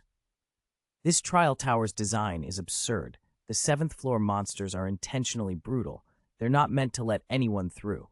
The geniuses exchanged opinions. The Undying watched in low tones as well. He should die on this level, one said. All the Hydra's recovery speeds and attacks are maxed out. There's no way he can kill 10,000 of them. Maybe he'll manage one at most. He might not even manage one. If he'd comprehended a higher law, he'd stand a chance at 1 or 2. They were mid-whisper when all of them, geniuses and Undying alike, fell silent, riveted to Luo Xia's screen. Inside the tower, Luo Xia took a deep breath. Then his aura erupted. Golden law energy burst from his body. A golden sword-shaped imprint burned on his brow. Thunder split the sky in purple fire, and law energy crackled around him. Gold, the gold original law, someone gasped. When Luo Xia fully unleashed his aura, revealing the gold law, everyone was stunned. Even the Undying's faces registered disbelief. He actually acknowledged the gold original law? Astral rank, acknowledgement of 2 original laws? Impossible, too exaggerated. Is he even human? How could anyone at astral rank receive recognition for two original laws? To put it into perspective, even a world lord might spend tens of thousands or hundreds of thousands of years before gaining acknowledgement from a single original law. Luo Xia had done it in a few years, and had not only Thunder Law, but now the Gold Original Law as well. It was beyond the bounds of ordinary life or even a peerless genius. "He's defying heaven," someone whispered. "What kind of comprehension ability is this?" In the crowd, the green-haired girl Qianshui stared wide-eyed at her brother. "Brother, this Luo Xia is terrifying. Two original laws acknowledged at astral rank, and his mastery of Thunder Law is no slouch either. Can a human really do this?" Her brother only smiled bitterly. Luo Xia's existence exceeded the limits of humanity. Astral rank plus two original laws was not something a normal life form of this universe could achieve. Nearby, the frost-cool countenance of Death God Bolin had cracked into genuine surprise. "A terrifying fellow," he murmured, a heat burning in his eyes, and the barbarian Rongjun clenched his fists as he watched the gold aura. "Is this the madman's younger brother? He's far stronger than me. I might not survive a single exchange with him." Inside the tower, despite the explosive display, Luo Xia remained calm. His expression was impassive, his mind still as glass. Mentally, he was as steady as Hong, even surpassing Hong and the Thunder God. Hiss, hiss, 10,000 nine-headed hydras finished spawning and surged forward. The heavens seemed to collapse, and the earth to split beneath their onslaught. Luo Xia raised the long sword in his hand. Golden law energy coiled around the blade, sharpening it to a terrifying edge. The geniuses outside could barely follow his movements. To them, it looked like a single streak of lightning. Luo Xia moved, and the hydra rushing him had all 9 heads severed at once, each head tumbling from the massive serpentine body. The body fell limp, cooling into a corpse. Luo Xia moved like lightning, flashing among the masses. Every time he struck, another 9-headed hydra collapsed. The combination of thunder and gold laws in his blade made each cut lethal. This kid, he's fused thunder and gold so well, terrifying. If he keeps going, he'll become a venerable. In the long history of genius battles, Luo Xia could rank top 3. This swordsmanship, this comprehension of law, he might actually clear the 2nd level. "Impossible," an Undying said, shaking his head. "Even with 2 original laws, he won't have the endurance. At this pace, he'll burn out. He can't last more than another 1,000 kills." Others murmured agreement. Luo Xia's physical ceiling was astral rank 9. No matter how deep his law comprehension, 10,000 hydras were a stamina war he could ill afford. His output was limited by his endurance. Luo Xia noticed it too. As corpses piled up, his stamina bled away. 7,000 of the beasts still lived. He cursed inwardly. He had planned to conserve his domain for later. He'd underestimated this 7th tower. It was designed not to be passed. If he wanted to clear it, he couldn't hold anything back. He had to go all out. Chapter 173, The Undisputed #1 Whoosh. A sudden drain of physical strength forced Luo Xia to pant. He glanced at the surviving 9-headed hydras and knew he could no longer hide his power. The bold claim he had made, to clear the 7 trial towers, would be a joke if he held back now. Besides, he wasn't afraid of being exposed. Even if the other geniuses learned his true strength, he had every confidence he could beat them one-on-one. "Domain!" He whispered the word, and a gray domain unfurled from him, swallowing everything around. In an instant, all the 9-headed hydras were trapped inside. In Luo Xia's sight, their movements slowed as if the world played back dozens of times more slowly. His own vision remained vivid and golden amid the gray. This is Wind Godspeed Domain. It actually is Wind Godspeed Domain. No wonder this kid earned the Wind Origin Law's acknowledgement at the astral rank. This is a top-tier Wind Godspeed Domain. He keeps surprising us. A 9-layer Wind Godspeed Domain, fused with Wind Origin Law. He's past the 2nd layer. The Undying beings were stunned. As one murmured that Luo Xia had passed, the livestream square erupted in shock. All the 9-headed hydras on the 2nd layer suddenly died. To the watching multitude, a flash of gray light was all that registered before the beasts' heads exploded and their bodies collapsed into headless corpses. What happened? How did they all die at once? There were still over 7,000 of them.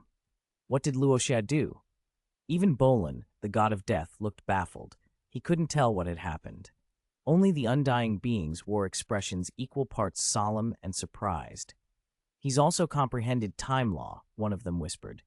Indeed, when he released his domain, I also sensed the power of time law tied into it. Who is this Luo Xia the disciple of? How can he be this formidable? If you count properly, wind, gold, thunder, time, he's already shown the power of 4 original laws, and wind and gold have acknowledged him. Terrifying. 13. Do you know whose disciple he might be?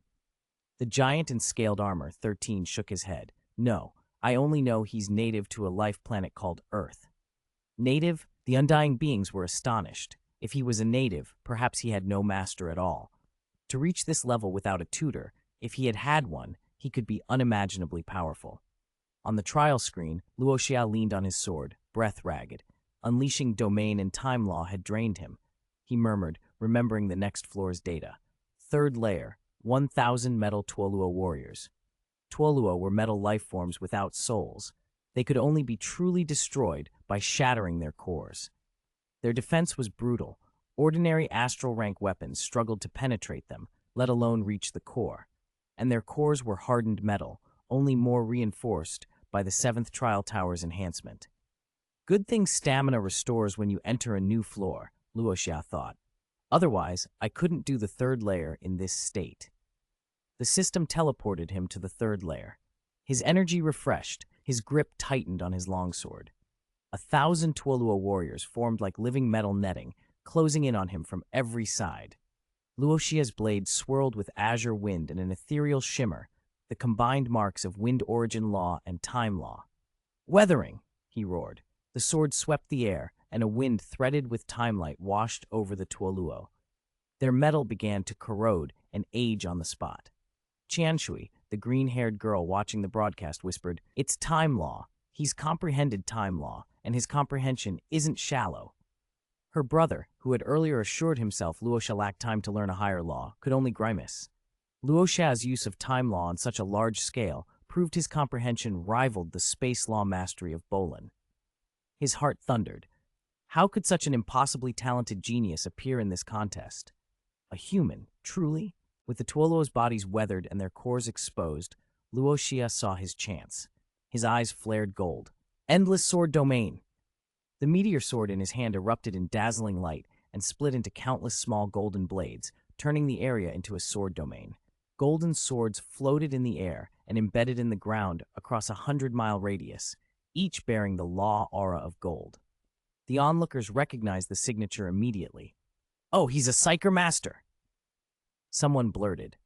"I remember now. He was originally a Psyker Master," another added. But he didn't use any Psyker abilities on the earlier floors. Luo Xia controlled each golden blade as if they were extensions of his body. The meteor sword split into exactly 1,000 fragments, matching the Tuoluo number. With a surgeon's precision, he pierced open each exposed life core. For anyone else, destroying those cores would be nearly impossible, but a wielder recognized by the gold origin law made it routine. One by one, the Tuoluo shattered and died. Whoosh, the wind died down. The golden blades were formed into the meteor sword. The 3rd layer fell. On the broadcast square, everyone held their breath. He passed the 3rd layer. He cleared the first 3 layers of the 7th Trial Tower in one go. Is he the undisputed number 1 now? Even Bolin couldn't pass the 1st layer, and Luo Xia cleared 3. His comprehension of at least 4 original laws is terrifying. Genius. An absolute genius. Compared to him, I feel ordinary. The undying beings nodded. With what Luo Xia had displayed, no one could deny he was the standout talent of this genius battle. Some marveled that if he survived, with such comprehension, he could become a pillar of the human race. While the square gossiped, the system teleported Luo Xia to the 4th layer. Far beyond the square, top figures of the Virtual Universe Corporation and other great existences watched with interest. The 7th Trial Tower had never been designed to be cleared by an astral rank. No one ever had. Yet now Luo Xia might do the impossible. The 4th layer spawned 1,000 Feiho, vicious, blindingly fast beasts. Their movement was akin to teleportation. Luo Xia deployed Domain, activated Divine Windleg, shrank his body with his law manifestation of heaven and earth, and unleashed Wind Origin Law. Only then could he match the Feiho. But dodging wasn't enough. If he simply evaded, his stamina would be consumed by endless chases. The undying beings watched him shrink and surreptitiously conceal his aura. He invented this technique himself, one said. It boosts speed and hides him. Some Feiho can't even detect his presence. In the fourth layer, Luo Xia's movement technique had reached an extraordinary height: extreme speed, exquisite footwork, and a talent for using the environment as an ally. Most viewers' eyes couldn't track him. Still, the design of the tower demanded swift kills, otherwise the monster's pursuit would exhaust anyone. Boom! Luo Xia erupted. He released the space origin law, absolute space. Thousands of Luo Xia incarnations materialized in the fourth layer. It's space law, people gasped. Bolin murmured. I knew it. He had to comprehend space law too. But how could a single astral rank master so many original laws at such depth? Undying beings were stunned. To leave over 1,000 illusions in space showed space comprehension on par with Bolin's. And his time law, though slightly weaker, was not far behind. In that shattered space, Luo Xia's myriad swords sliced open reality itself. Space cracked like glass, and endless sword chi, colored magnificently, tore through the Feiho. They died in an instant. The undying beings stared, slack-jawed. In space law comprehension, he surpasses Bolin, someone whispered. Bolin clenched his fists and watched with trembling excitement. So strong, so strong. Luo Xia collapsed, spent. Activating domain and space law together had utterly drained him. Worse, his mental power had been taught for so long that his will had begun to fray. Without a steely will, he would have collapsed in the trial long ago. Persevere, he told himself, as the system prepared to teleport him. It's only the fourth floor, 3 more to go. I refuse to believe I can't clear them. 13, watching the tired figure, commented softly. His will is nearly at its limit. The undying being beside him agreed. Luo Xia's mind had never had a moment to relax in the 7th trial tower. When he reached the 5th floor, he could be eliminated. Yet even making the 5th floor was historic. No one had reached the 6th since these towers were established. The system moved him to the 5th floor, an automaton race experimental base paved with alloy. His physical stamina and energy restored, but his mental power remained exhausted.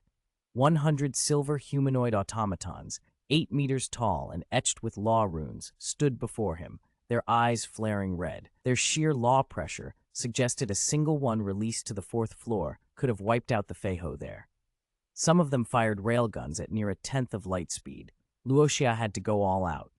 He could not afford attrition. He activated his domain, Divine Windleg, a 2-fold talent boost, and golden secret patterns flickered across his body. Moving at 32 times normal speed, he dodged their railguns and leapt into the air, unleashing space law. Endless sword domain. Hundreds of illusions of Luo Xia appeared in space, each surrounded by golden small swords. Space and gold laws surged together into a complex, layered sword formation. Explode! He detonated the endless sword domains, space fractured like mirrors. At the instant space broke, he triggered wind origin law. Shards of ripped space turned into a ferocious storm and swept the automatons. No matter how strong their alloy, they could not withstand destruction at the spatial level. Under the combined might of the 3 laws, the 100 automatons shattered. Luo Xia fell then, panting, utterly spent. The undying beings and viewers were silent. He had done the unexpected again, weaving 3 laws together to clear a floor many thought would be his end. Next was the 6th floor. With his will frayed, could he continue? Around the universe, great powers whispered. The trick to clearing the later towers was to strike with all-out bursts and kill quickly. But each burst wore down willpower, and while the system could restore stamina and some mental energy, it could not mend the wear on resolve. The 6th floor's boss was the starry sky behemoth Kang. 10 of them floated over the desolate ground of the 6th floor, blotting out the sun. Their auras were mountain-wide. Luo Xia's human body seemed minuscule against them. Hundreds of starry sky behemoths, he muttered, raising his longsword. The thought nagged him. Reaching the 6th floor was already a feat. He was first. Maybe that should be enough. His body wanted to slacken, to stop. No, he said under his breath. This isn't my limit. A fierce aura exploded from him. Golden secret patterns blossomed across his form, light flaring outward. Luo Feng, watching the feed, choked on his breath. Luo Xia's body suddenly expanded until he towered over 1,000 meters tall. Law manifestation of heaven and earth, second level, Luo Feng whispered. Transformed into a colossal, warlike giant, Luo Xia's longsword swelled to nearly 1,000 meters. Dense golden sigils streamed over his body, and his combat power surged 30-fold. Slash! He lunged at the 10 starry sky behemoths, roaring as the giant god of war he had become, and plunged into the battle. Chapter 174. I hope he can pass the level. Luo Xia's incarnation, an immense giant 1,000 meters tall, faced off against the starry sky behemoths. These beasts were terrifyingly powerful. Every blow carried mysterious, primal, original law energy. Luo Xia fought with everything he had, blood streaking his armor. He wove the law power he had comprehended into his sword techniques and used extraordinary footwork to slip beneath the encirclement of 10 Kang, the metal element starry sky behemoths. Because he had nurtured the golden horned beast clone and carried the beast's legacy memories, Luo Xia understood Kang far better than anyone else. Thunder roared and annihilation flashed. Suddenly, lightning burst along his longsword. As the electric light spilled outward, a Kang was struck from the sky, crashing down in a thunderous impact that gouged a massive crater in the wilderness and shook the earth. After that kill, Luo Xia's form blurred like teleportation to evade a pincer attack from 2 more Kang. Space law power erupted, and 2 small golden blades, carrying the ability to pierce through space, ripped through the huge heads of those 2 beasts. Their howls cut off as their brains were scattered by the golden blades. Luo Xia's massive body wavered. His will was at its limit. He no longer had the reserves to unleash the full-screen mass kills he'd managed in the first 5 layers. Now he had to grind them down one by one. 3. His vision flickered. He steadied himself and forced the world back into focus. 7 more. Kill! He forced a shout, lifted his longsword, and plunged back into the battle. In truth, the safest tactic against the behemoths would have been to shrink his body, but when his law manifestation of heaven and earth reduced his size, it only boosted speed. Combat power barely increased. Without amplifying his strength now, he couldn't hope to kill these Kang. Shrinking might have helped him evade attacks, but it wouldn't let him deliver the force needed to finish them, so he remained colossal and fought on. The remaining 7 Kang attacked with cold, methodical ferocity, coordinating every blow to deadly effect. He's wounded, someone murmured among the onlookers. Luo Xia is finally hurt. He's only started taking damage now that he's reached the 6th layer of the 7th trial tower. Terrifying, truly heaven-defying. The geniuses gathered in the viewing square watched in stunned silence as the encircled giant was struck by a crushing tail swipe. He was swept away and slammed into the ground. If he hadn't used law manifestation of heaven and earth to amplify his combat power some 30-fold, and then triggered a 32-fold defensive amplification at the last second, that tail would have killed him. It was the first time anyone outside had seen Luo Xia take real damage. In earlier trial spaces, he'd relied on unmatched mobility to avoid harm entirely. But at this point, his will had reached its limit. His focus and endurance were visibly failing. If his will hadn't been exhausted, he could have dodged that last blow, Immortal Being 13 murmured. Trough, at his side, blinked and watched the image of Luo Xia struggling to evade the behemoths. Now that he's injured, there's even less chance he'll pass this 6th layer. His will is spent, and his physical strength is draining fast from the wound. More importantly, an undying being added, that body-amplifying secret technique of his, doesn't it have a time limit? When the time's up, can he still kill the rest of them? It's likely he'll stop here. It would be a pity. He's already done something miraculous reaching the 6th layer. It'll be hard for anyone to top this. Wait. Look. An undying being's voice rose. Conversation ceased as everyone turned toward the trial screen. Luo Xia lay badly injured, his sword-wielding right hand broken. Of the 7 behemoths surrounding him, only 5 remained. The spectators braced for his elimination. Then his aura surged. Supporting himself on the sword in his left hand, Luo Xia's voice echoed across the trial tower as he unleashed his next move. Heaven opening, earth splitting. The longsword swept in a titanic arc, cutting open space itself. 1,000-meter rift tore through the sky, and within that terrible breach, the semblance of a world seemed to germinate and take form. The remaining 5 Kong were engulfed in the rupture. In an instant, they were swallowed into that nascent domain. Luo Xia forced a breath and, with the last of his strength, finished what the rift had begun. The 5 behemoths were crushed within the world emptiness he had cleaved into being. This heaven-opening, earth-splitting innate technique, a supreme secret art bestowed by the primordial universe's will, contained overwhelming power. Though the Kang were mighty, once they fell into the embryonic world created by Luo Xia, they were immediately suppressed and slaughtered like lambs before a slaughterer. Silence fell over the square. The undying beings and geniuses outside stared in disbelief. What technique was that? There was a world forming inside that rift. The Kang were suppressed the moment they entered it. What kind of secret art is this? How many trump cards does this Luo Xia still have? Every time we think he's done for, he pulls another out. This man is monstrously powerful. He still has more cards to play. This young man has far too many surprises. This has to be his last trump card, right? If he gets past the 6th layer, the final layer awaits. The Zerg Queen Mother with 100 blood mantises and 1,000 green mantises. Their reproduction will be off the charts. Can he still get through that? He's come this far. I really hope he can pass. Watching Luo Xia's image blur as he was teleported into the 7th layer, the undying beings and geniuses who had expected his failure now found themselves silently cheering. They wanted him to succeed more than they had expected. After all he'd risked and displayed, it would be a terrible pity if he fell at the very end. Chapter 175. Pass the level. Luo Xia was teleported onto the 7th floor of the trial tower.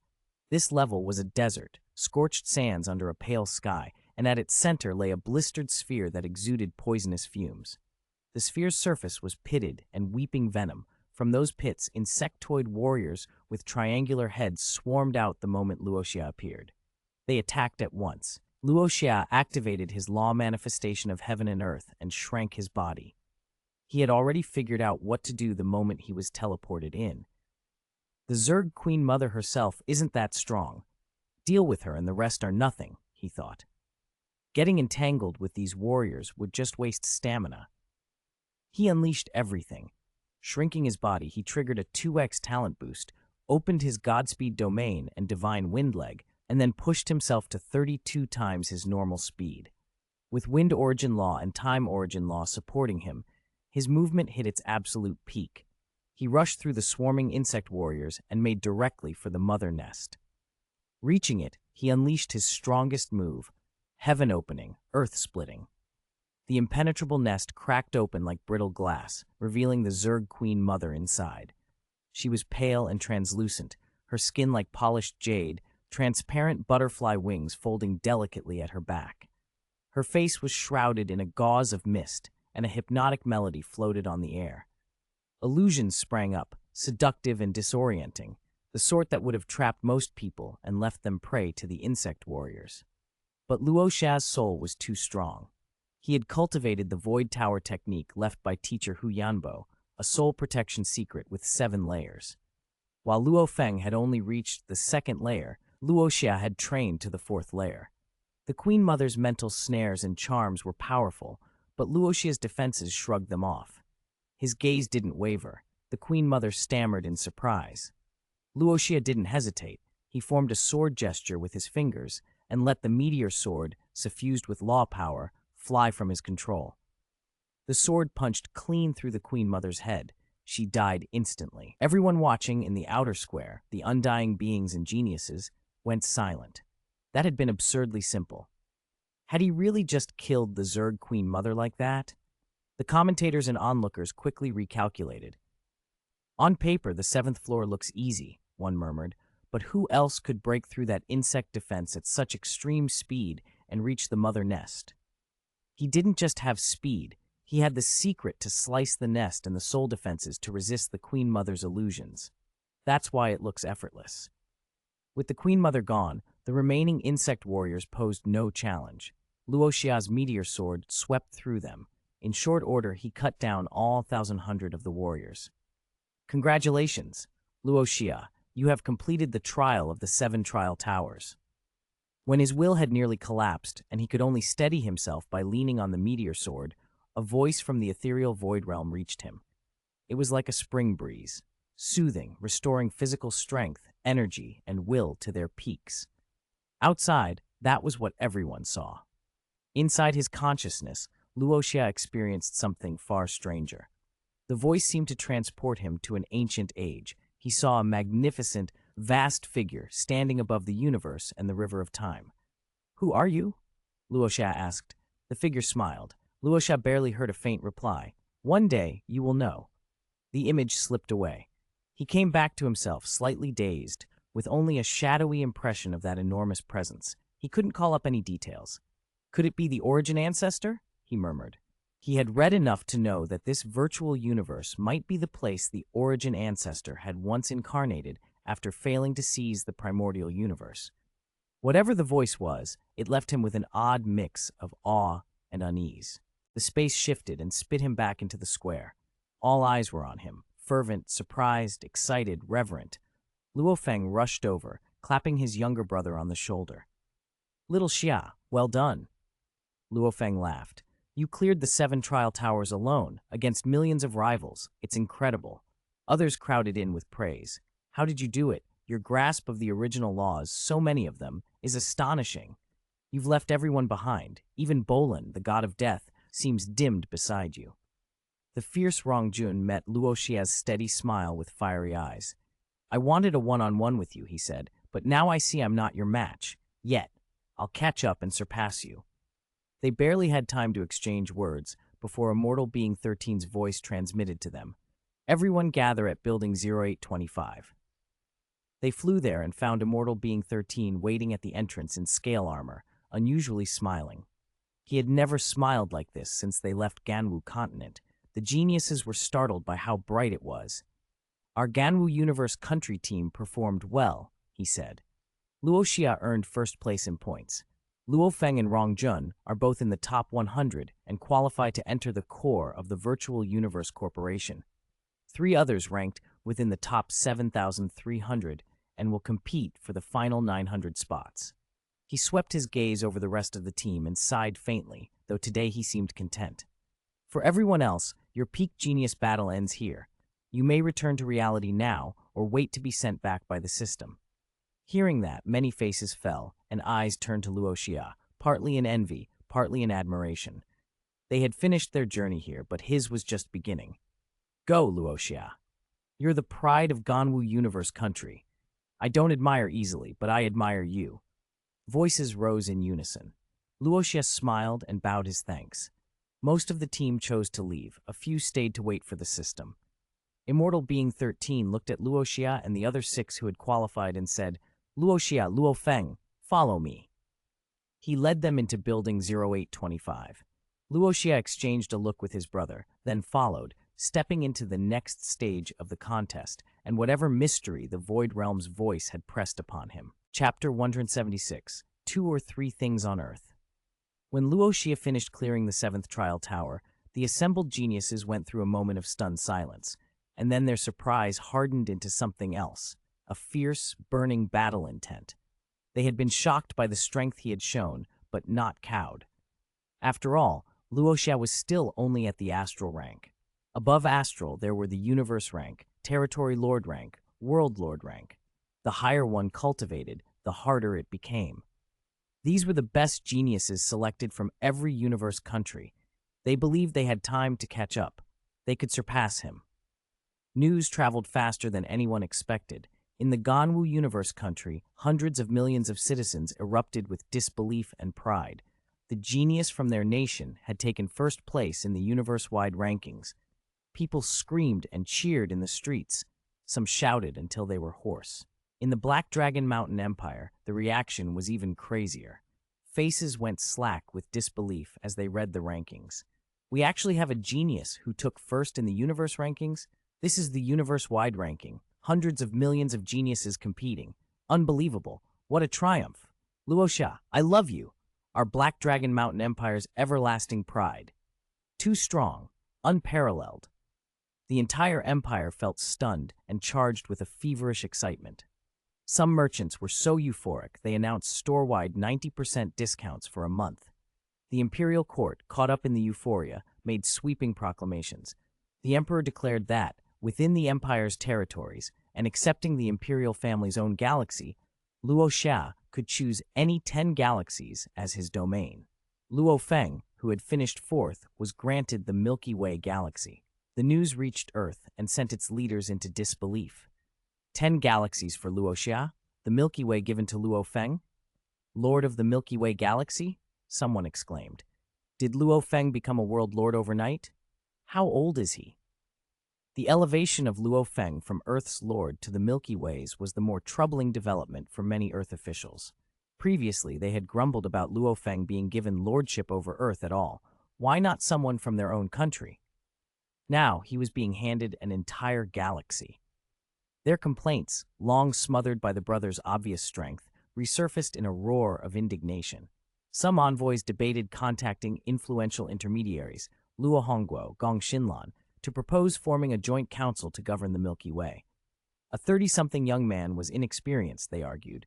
Surely the old hands who had run nations and cities on Earth could help administer a galaxy. After all, wasn't governing a country like preparing a small dish? Just before those plans could be set into motion, a blonde woman stood up and cut through the chatter. Calm but firm, she warned them to hold off. Before you act rashly, she said, let me explain what the universe genius battle really represents. After you hear me, you'll understand how striking Luo Xia and Luo Feng's achievements are, and how much weight their titles carry. Meanwhile, back in China, officials and citizens were celebrating. Luo Xia had been granted 10 galaxies. The emperor of the Black Dragon Mountain Empire was generous indeed. Luo Xia brought glory to the empire, they said. This is a long-term investment. He'll only grow stronger. Pride swelled in the crowd. There are people, 2 brothers who crushed their rivals across the universe. That's honor for Earth and for China. Luo Xia and Luo Feng, still in the virtual plane of the trials, were unaware of the commotion their rankings had caused. They were listening to the lecture of Immortal Being 13. Today's trial is over, he said. Starting tomorrow are the qualification battles. You 3 must work hard and try to achieve results like Luo Xia and Luo Feng. The 3 geniuses who still ranked within the top 7,300 smiled wryly. They felt the hope was unreasonable. Even if Luo Xia and Luo Feng were entered in the arena, the brothers' strength would place them among the top 10, they thought. All right, you 3 can leave for now, Immortal Being 13 waved them off. Luo Xia, Luo Feng, and Rong Jun, stay. Yes, Immortal Being 13. When the others had gone, Immortal Being 13 focused on the 3 remaining. He lingered on Luo Xia, nodded with an approving smile, and spoke loudly. Good. Very good. I didn't expect you, child, to be so strong. First place, and you cleared all 7 trial towers. That was overwhelming. Rest now. The trial is over. I'll say no more. His friendly tone surprised Luo Xia. The man they had first met had been stern and imposing, often pressuring the geniuses. This gentler demeanor felt almost like another person. Luo Xia glanced at Luo Feng, who nodded encouragingly. Immortal Being 13, I'll go rest, Luo Xia said with a bow. Go, rest well. After Luo Xia left, the immortal being's expression cooled again. He turned to Luo Feng and Rong Jun. 4th, 15th, he said plainly. Are either of you feeling smug about your ranks? Don't get carried away. The trial doesn't mean everything. But if you'd been able to clear all the trial towers like Luo Xia did, it would have revealed more about your capability. Still, I'm glad you 2 haven't become arrogant. He continued, tomorrow, besides the top 7,300 competing for the final 900 qualifications, those of you with higher rankings will also face one-on-one arena duels to determine the strongest among you. Prepare well. The higher your ranking, the greater your benefits. Yes, Immortal Being 13, they replied, bowed, and left. Back in his room, Luo Xia felt refreshed. A strange force had replenished his mental will when he cleared the 7th trial tower. He felt unusually energetic. Yet one image stuck in his mind, a majestic figure at the end of the universe, a presence so vast it seemed to make countless stars bow. The person stood as if at the end of time itself. Who was that? Luo Xia wondered. The figure had felt ancient and boundless. He dismissed the thought. What did it matter now? With a shake of his head, he tried to banish the image and went to sleep. The next morning, Luo Xia rose early and went with Luo Feng to the central square. "Big brother, what did Immortal Being 13 say to you and Rong Jun yesterday?" he asked. Luo Feng smiled and shook his head. "Nothing much, just a warning not to be complacent. He also said there'd be one-on-one arena duels today." They arrived at the square together. Only just over 7,000 people remained, scattered in small clusters or standing alone, their auras subdued and solemn. The moment for grandstanding was past. It was too late to change ranks or reverse the course of what had already been set in motion. Luo Xia and Luo Feng stood together on the square, speaking in low tones about the upcoming arena battles. "I wonder how they'll arrange the matches," Luo Feng said. "Maybe by points ranking?" Luo Xia guessed. His memory of the genius battle was hazy. First fights last, second fights second last? That doesn't make sense, Luo Feng frowned. How would that be fair? Luo Xia rubbed his chin. Maybe the virtual universe system will screen and match people directly. The system? Luo Feng looked surprised. Wouldn't that make a lot of people unhappy? You forget, Luo Xia replied with a faint smile. The virtual universe system can simulate the original law of the real universe with perfect accuracy. It can certainly match opponents of comparable strength fairly. Luo Feng thought for a moment, solemn. You're right, the system's simulations are infallible. If it's doing the matching, there won't be any problems. Their conversation was cut off by a sudden, oppressive presence. A figure appeared above the square, Nine-Sword Exalt, the one who had told them to enter the trial space earlier. Exalt! The undying level beings present bowed automatically. Luo Xia and the others followed suit. Dressed in green, Nine-Sword Exalt looked down at the gathered geniuses and smiled. The trial is over. First, congratulations to the top 100. You've qualified to enter the core layer of the Virtual Universe Corporation. He paused, then added, Of course, joining is voluntary. If anyone refuses, speak up now. We will not force anyone. No one answered. None who had come this far were foolish enough to refuse. Satisfied, Nine-Sword Exalt went on. For those ranked 101 to 7,300, the system has already arranged arena battles based on your trial tower performance. Those who win 3 consecutive matches will earn a spot. Losers will be eliminated. Murmurs ran through the crowd. 3 straight wins? Someone whispered. If 2 strong players meet early, one of them will be gone. The system's arrangements are absolutely optimal. There is no need to doubt them, Nine-Sword Exalt replied calmly. Now 7,200 contestants, begin your arena battles. As the words fell, an invisible force swept across the square and teleported almost everyone away. Only Luo Xia and Luo Feng, the new top 100, remained. There are seats over there. You may watch the live broadcasts, Nine-Sword Exalt said, pointing. 100 spacious chairs and tables appeared where he indicated, stocked with food and drink. Luo Xia and Luo Feng took their seats. Rows of screens, 3,600 in all, sprang up in front of them. Rongjun squeezed into the next chair. His frame was broad enough that a narrower seat wouldn't have held him. Magic Galaxy of the God Race is on that screen, someone commented.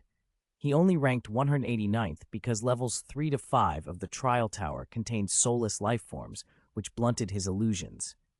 Magic Galaxy's illusion skill is unmatched. Many think he should be top 10. On the screens, matches were already underway. Magic Galaxy was dazzling. One glare, and his opponent fell. The first wave of eliminations followed. Many contestants protested bitterly. They'd come so far, only to be stopped before entry into the core layer. But talent and strength have limits. The battles continued, and Luo Xia watched intently. Even though he was generally stronger than most fighters on the screens, watching gave him tactical insights. Eventually, the last 900 spots were decided. Nine-Sword Exalt reappeared and addressed the remaining 1,000. Congratulations, you are the most outstanding 1,000 geniuses from across the human race, across 1,008 universe countries, in this genius battle. Again, if anyone refuses to join the Virtual Universe Corporation, speak now. Silence answered him. Very well, Nine-Sword Exalt said. Since you choose to join, we will cultivate you wholeheartedly. But you must understand, competition in the universe is eternal. The treatment and resources you receive will not be equal. To obtain the best resources, You must be the most outstanding. Listen carefully. He outlined the rewards.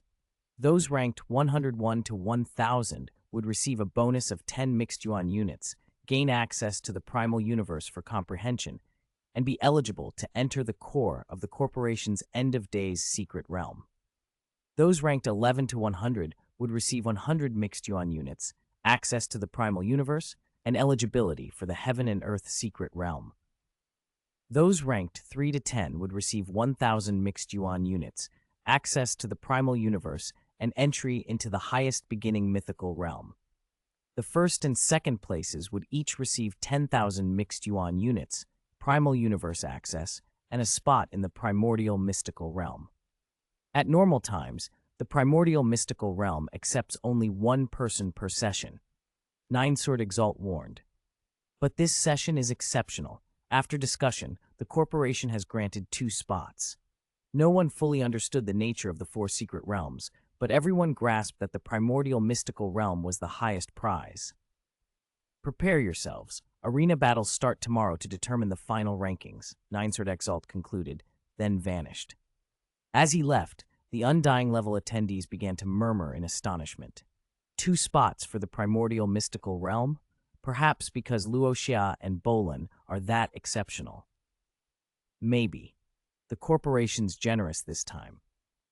Luo Xia and the others examined the rules that had been sent to them. The system would select 100 people from the 900 who had just qualified, and these 100 would fight those ranked 2nd to 101st. The winners would qualify for the Heaven and Earth Secret Realm. The remaining 900 would enter the End of Days Secret Realm. Among the 100 winners, the system would then pick the top 20. Those 20 would fight one-on-one to determine the top 10, who would qualify for the highest beginning mythical realm. Finally, the top 10 would decide the strongest, who would then face Luo Xia, the points leader, in a match to determine 1st and 2nd place.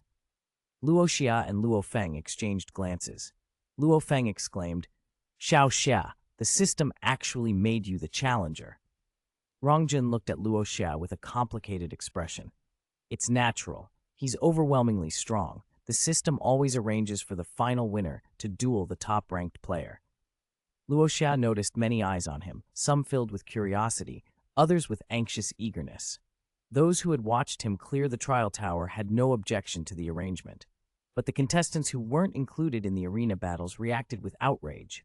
"How can this be?" they shouted. "We're denied the chance in the final fights? This is unfair. The system can't just exclude us."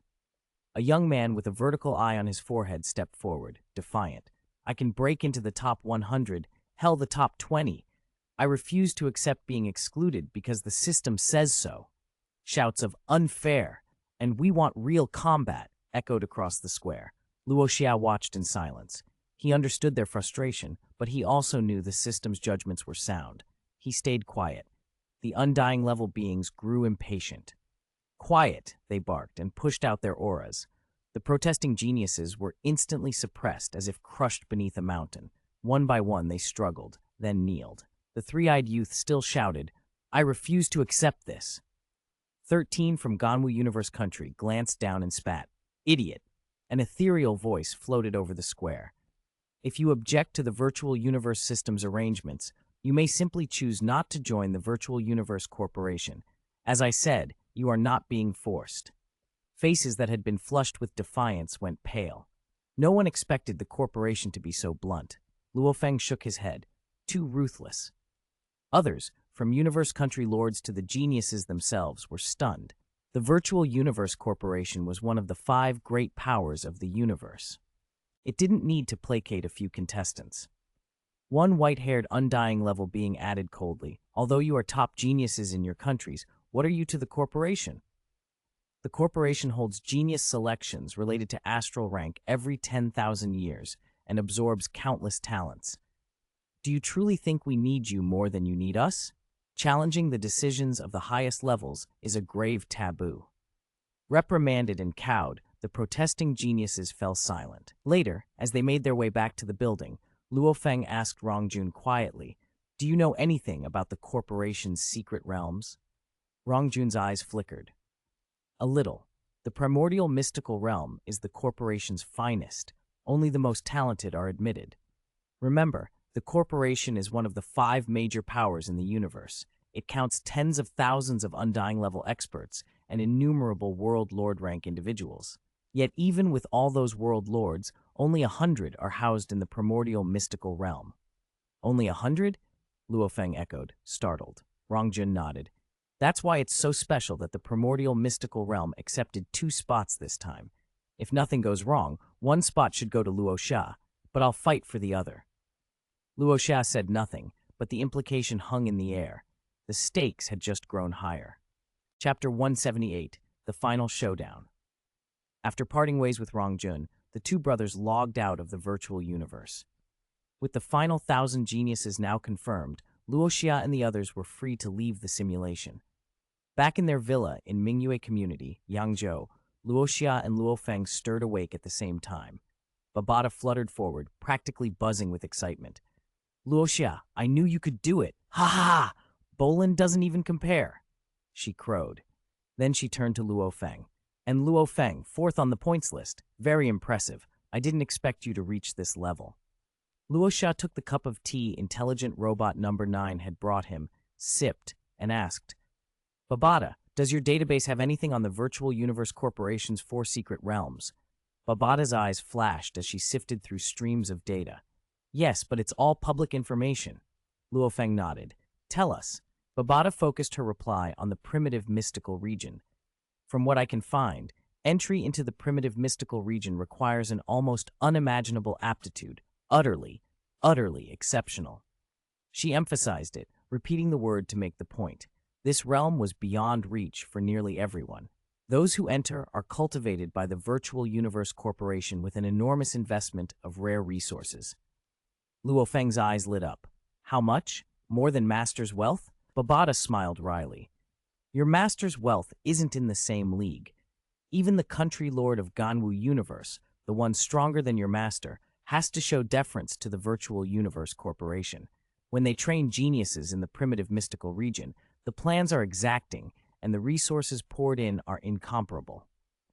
Luo Feng glanced at Luo Xia and added, so the primitive mystical region is the top-tier secret realm, but only the 1st and 2nd place can get in. That's right, Babata nodded.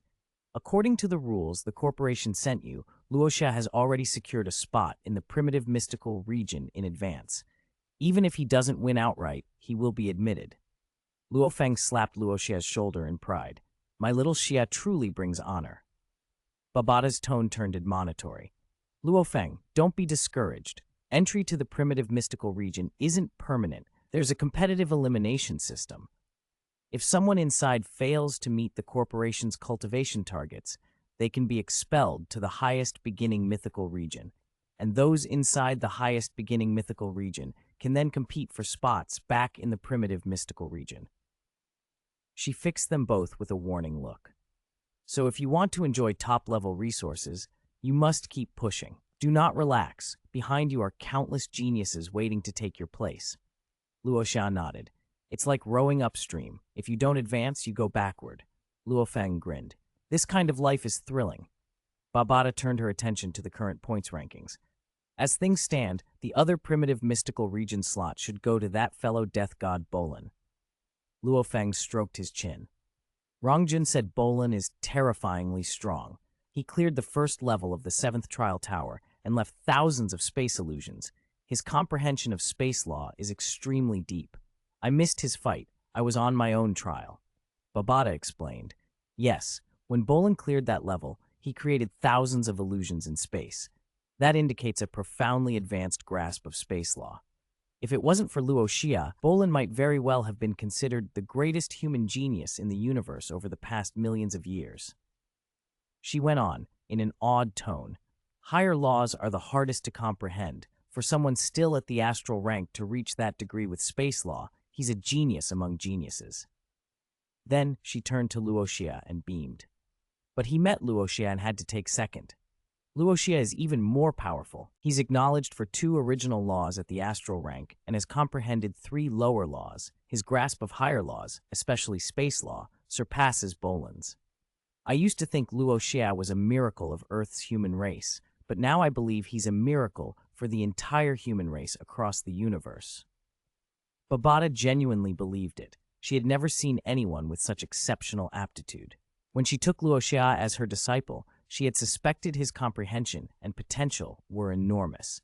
He had simply been held back by ordinary human genes.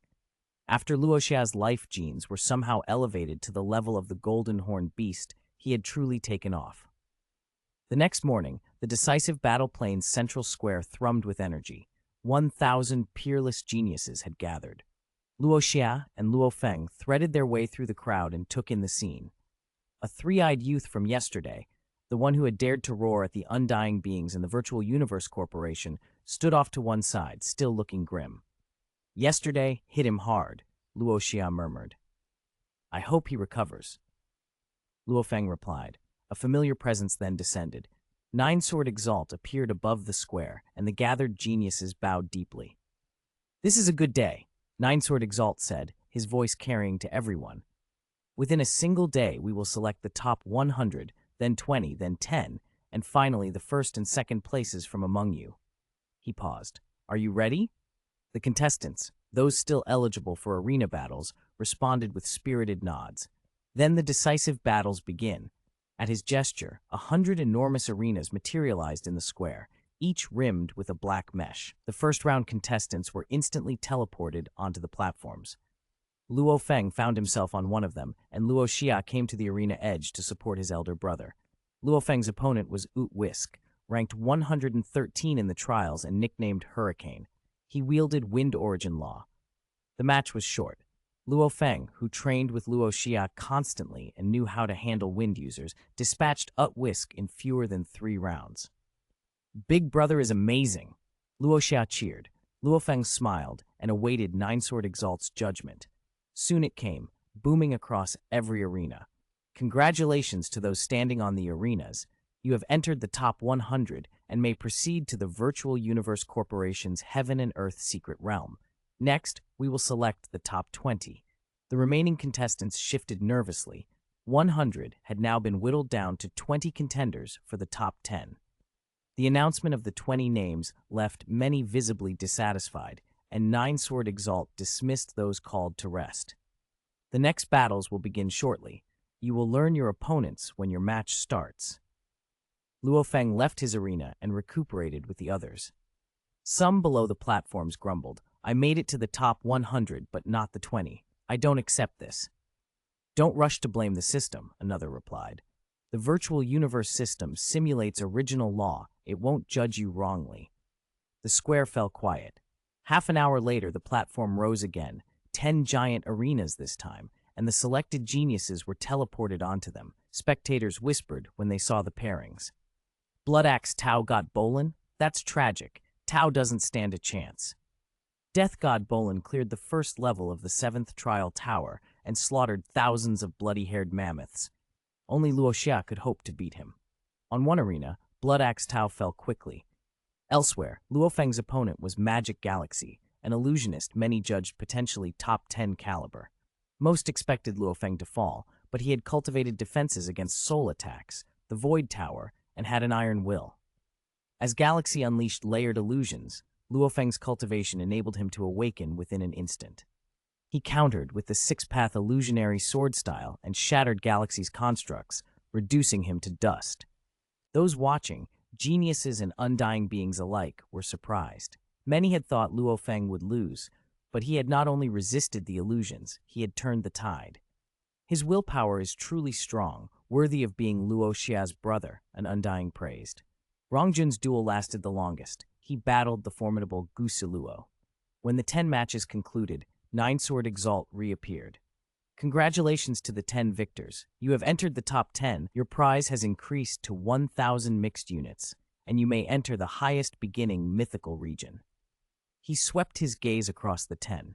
This round was exciting. Several young contestants performed spectacularly. Next, we will select the top 5 from among you, and then from those 5, we will choose one to battle Luo Xia, who is currently first in points.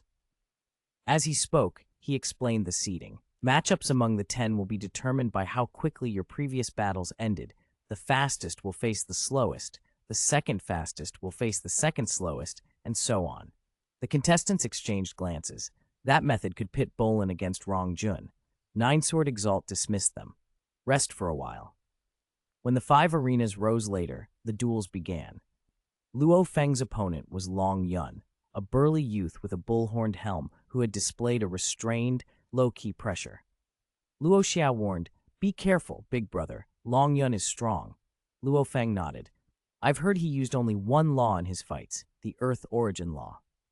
"Using a single law doesn't mean that's all he comprehends," Luo Xia said. "I suspect he also grasps space law. He can integrate space law with Earth law to form an extremely powerful domain. His Earth comprehension is likely deeper than Rong Jun's. Be on guard." The fight was grueling. Long Yun's combined Earth-space domain constricted the arena and left little room to maneuver. Luo Feng fought desperately, even unleashing the Yanshen weapon's sky-piercing style, but as the arena's light circle closed, he lost ground and ultimately the match. Other battles played out. Bolin defeated Rong Jun, Qian Shui beat Ophelia, Aichen overcame Zhang Mo, Wuka triumphed over Lancelot. The 5 victors then fought one another until a single champion emerged to challenge Luo Xia. Bolin executed a flawless campaign, winning every bout and earning the right to face Luo Xia. Instantly, all eyes turned to the two. Spectators debated loudly. Who will win, Luo Xia or Bolin? "I think Luo Xia. He cleared the 7th trial tower. Bolin never cleared that level." Trials aren't everything. A one-on-one duel reveals a true fighter. Bolin could win. Let's break it down. Domains both use wind law domains, but Luo Xia's is the rare Godspeed domain, akin to a time domain. Both are 9th level, so they'd be tied in that respect. Secret techniques. Bolin's techniques are mostly unseen, so we don't know their full extent. But Luo Xia showed many top-tier secret techniques in the trial tower, abilities that directly enhance combat power. In secret techniques, Luo Xia probably has the edge. And laws. Luo Xia has comprehended 3 lower-level laws, 2 of which gained acknowledgement as original laws, and he has also grasped higher laws. I don't think his space law comprehension is any weaker than Bolin's. On the whole, I'd give Luo Xia the advantage. Sounds like Luo Xia is the favorite. As the conjecture swelled, the central square opened into a single colossal arena. A hush fell. Luo Xia and Death God Bolin were teleported onto the platform, the entire crowd leaning forward in anticipation. An electric silence spread just before the clash. A late arrival's voice broke it, quiet, almost apologetic. "Sorry I'm late." The final showdown was about to begin. Chapter 179, The Final Showdown, 2. On the central square's arena, Luo Xia and Bolin faced each other, one at each end. One wore black battle armor and carried a golden meteor sword. The other stood in white robes, gripping a blood-red longsword. Below them, the assembled geniuses and the undying beings watched in silence. Everyone knew this fight would be the climax of the genius battle, perhaps the most spectacular duel in tens of millions of years. There was no host or referee. The instant the two were teleported onto the arena, the contest had begun. Neither moved at first, but their auras collided like 2 storms. A sudden breeze rose across the arena as if announcing battle. Bolin's white robes billowed like a proud crane, appropriate, since he had also cultivated the wind origin law. Yet his mastery of wind, and of space law, was inferior to Luo Xia's. Luo's space comprehension was already at the level where he could cleave space without relying on any named grand technique. Bolin could only leave after images in space. He could not truly split space. Then the wind cut off. In that silence, both fighters vanished from their starting spots. The watching genius's vision blurred. A thunderous roar filled the air. Gold and blood-red streaks tore into each other like bolts of lightning. Ordinary eyes couldn't track them.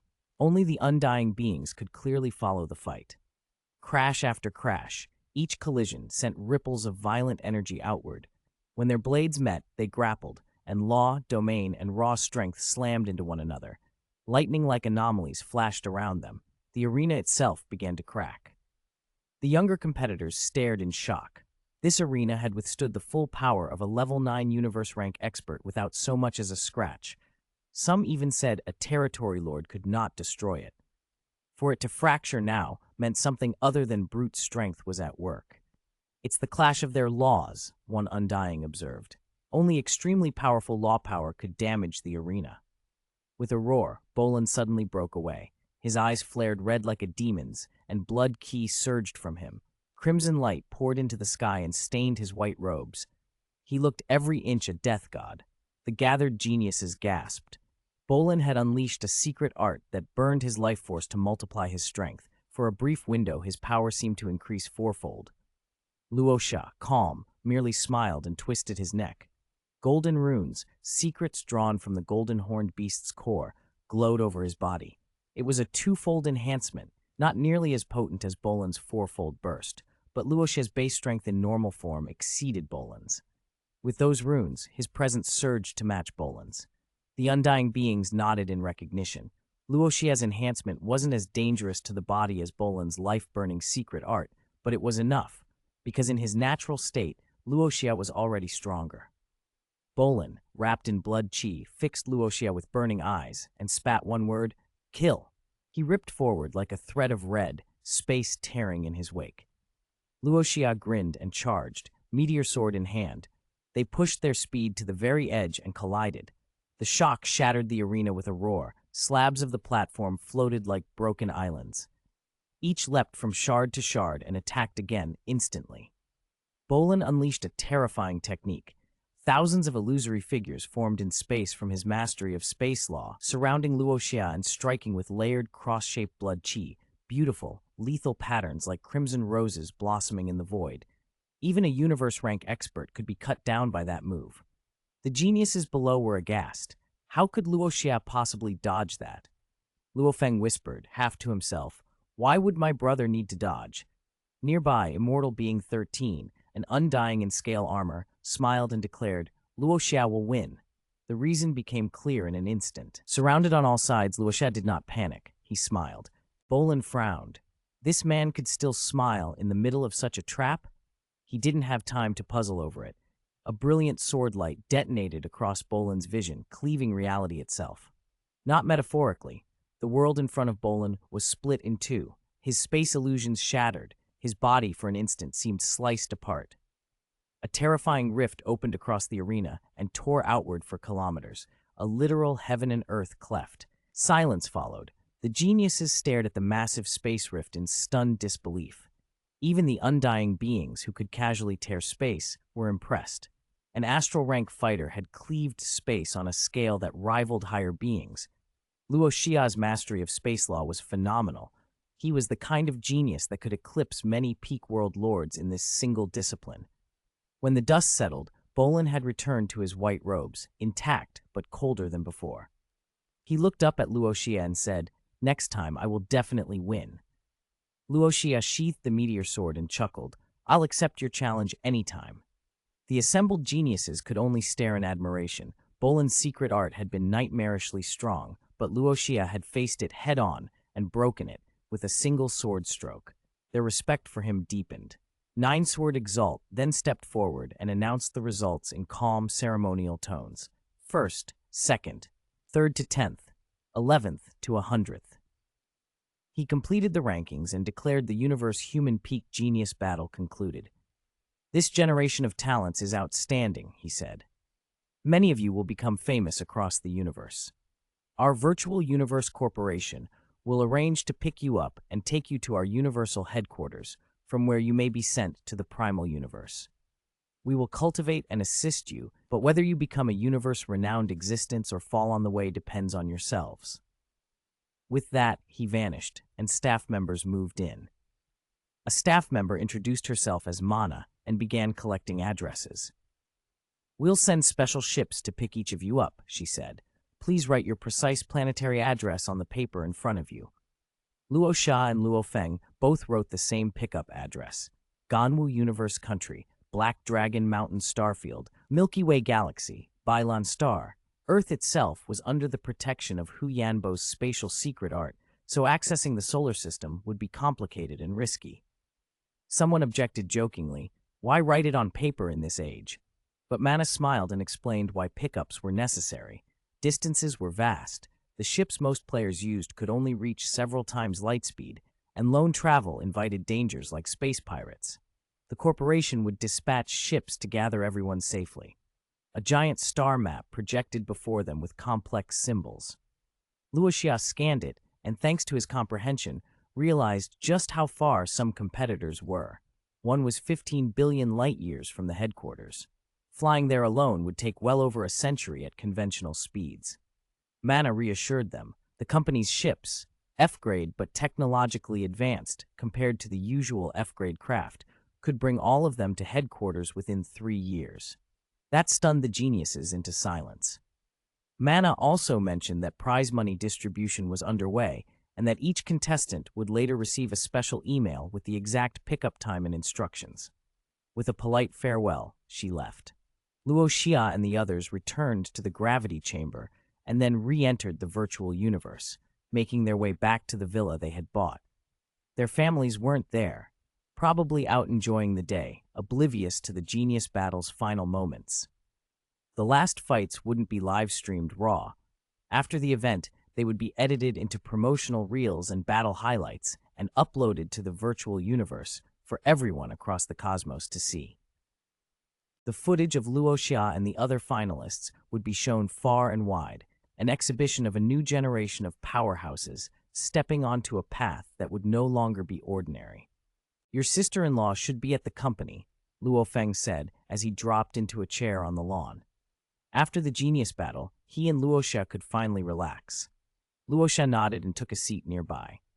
In the virtual universe, the sky here was a familiar blue with drifting clouds, one of the reasons they had chosen this villa.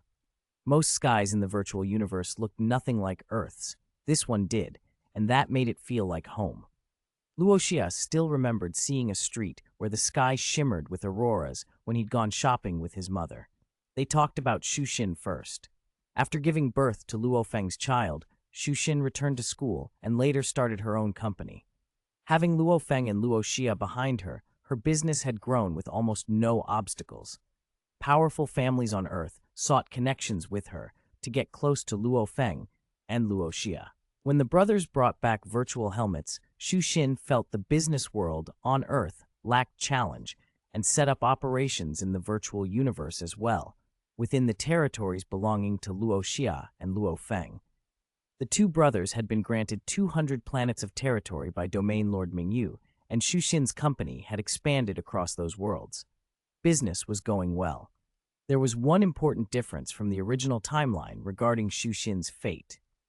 In the original story, when Luo Feng and the Golden Horned Beast were believed dead, a heartbroken Xu committed suicide and unintentionally triggered the Eternal Love artifact, gaining 1,000 epochs of life but losing the ability to cultivate. Now, because Luo Xia existed, Xu never killed herself. Eternal Love was never activated, and she could still cultivate. With help from Luo Xia and Luo Feng, the family's physiques had been upgraded to the God of War tier. Luo Xia had taught them a new gene energy cultivation method he had devised. It siphoned energy from the universe continuously, so they no longer needed arduous daily training. Their strength rose naturally. As a result, Luo Hua had reached God of War peak. Luo Hongguo was an intermediate war god. Gong Xinlan, Zhen Nan, and Xu were elementary gods of war. Their progress was slower because their cultivation wasn't focused on martial prowess, and without the heaven and earth treasures Luo Xia and Luo Feng bought in the universe to nourish them, they might never have reached their current levels. The children had progressed quickly, too. Luo Ping and Luo Hai had inherited excellent genes, though only 11 or 12 now, both had already reached the planetary level. Luo Hai, who idolized Luo Feng and Luo Xia, cultivated with such enthusiasm that he had subtly outpaced his older brother. Xiao Hai and Ping Ping were probably at the Dry Witch Dojo or playing in a virtual game, Luo Feng muttered. Luo Xia laughed. Dad and Mom are probably deep in a virtual game. They like those Chinese Xianxia-style games, Luo Feng said. Those were the shows they watched growing up. The concept of Xia is in our blood. Luo Xia leaned back with his hands behind his head and said with relief, "Let them be. They spent half their lives in fear and despair. Now their suffering is over." They were still talking when Luo Hua's voice rang down from the third-floor balcony of a nearby villa. "Big brother, Xiao Xia, you're back?" Luo Xia waved. Luo Hua came running, breathless with excitement. "How did it go? What was the result of the final competition?" Luo Feng smiled. Third brother took first place. I made the top 10. First place? Top 10? Luo's eyes went wide. After spending so much time among universe cultivators, he understood what the genius battle meant. Getting first and cracking the top 10 in such a competition was a tremendous achievement. He hurried off to call the rest of the family, and soon the whole household had arrived, Hong and Thunder God included. Hong had already left with the Time World Lord and was now drifting through the universe. Eventually, Hong became the Time World Lord's disciple. Everyone celebrated with a private family banquet in the virtual universe. Just family members, Shu Gang's side, and the families of Hong and Thunder God. After the meal, they received an email from the Virtual Universe Corporation. In 12 days, the company would pick them up on Bailan Star. They were being taken to headquarters and then to the Primal Universe, where Luo Xia and Luo Feng would receive 30 years of comprehension time. But time in the Primal Universe flowed differently. 30 years there equaled 100 years in the Primordial Universe. In short, when they left, they would be apart from their family for at least 100 years. Xiao Feng, you're going away for so long? Gong Xinlan asked when Luo Xia finished explaining. Luo Hongguo nodded in agreement. Luo Xia reassured them. We'll leave everything in your care, second brother and sister-in-law. Before we go, big brother and I will leave a lot of money. Spend it. If there are treasures that can help you cultivate, buy them. They were most worried about leaving the family for a century. The universe had many items that extended life. They planned to use their Virtual Universe Corporation bonuses to buy whatever the family needed. Luo Hua acknowledged this gravely. After the emotions settled, Luo Xia and Luo Feng followed Hong and Thunder God to a mountaintop and looked up at the virtual sky. Hong's voice grew slow and heavy with memory. Do you want to hear how Thunder God and I came to be? Before the great nirvana and after? They listened as Hong told them about those days, watching countless compatriots die in the great nirvana, witnessing endless tragedies, realizing someone had to stand up for humanity. Someone had to lead, he said. If not me, then someone else. So I pushed myself further and created the Dojo of Limits, a competitive system to raise the strength of human martial artists. Now the crisis on Earth is resolved, he continued, but the universe is merciless. Many races enslave others. Why? Because those races have no true super experts. Earth faces the same danger. You two seized the opportunity and rose. You bought humanity time. Hong's smile was the same as when they had first met. But genius is not the same as mastery. For the human race to truly rise, pioneers must keep appearing. You two have started that process, but if you fall, Thunder God and I are not strong enough yet to protect Earth alone. Thunder God added, It's pressure to say so, but it's true. Right now, Earth will temporarily depend on you two. Thunder God and I will work alongside you. As all four of us grow stronger, 10,000 years from now, Earth will naturally produce experts in numbers. Then the trend will be set, and Earth won't depend on a few individuals. Luo Xia and Luo Feng accepted that responsibility. The four of them spoke long into the evening about Earth's future and cultivation. Hong and Thunder God left sooner than the others, knowing the brothers needed time to say goodbye. Their consciousness returned to their bodies on Earth. Luo Xia smelled something delicious from the kitchen. Mom, what are you cooking? You and your brother are leaving for so long, Gong Xinlan said, so I made some of your favorites. Go call your brother and the others for dinner. Okay, I'll go now. Luo Xia headed toward his brother's villa, but as he approached, he heard noises from inside and his face flushed. He quickly retreated. Luo Hongguo noticed his hasty return and asked, Where are your brother and the others? Luo Xia rubbed his nose awkwardly. They're busy. Gong Xinlan looked at him and said, Then don't call them. Your spatial ring can hold these dishes, right? Take them with you on the cosmic ship and give them to your brother. No problem, Luo Xia said with mock solemnity. Gong Xinlan rolled her eyes and went back to cooking. Near the door, Melissa waited.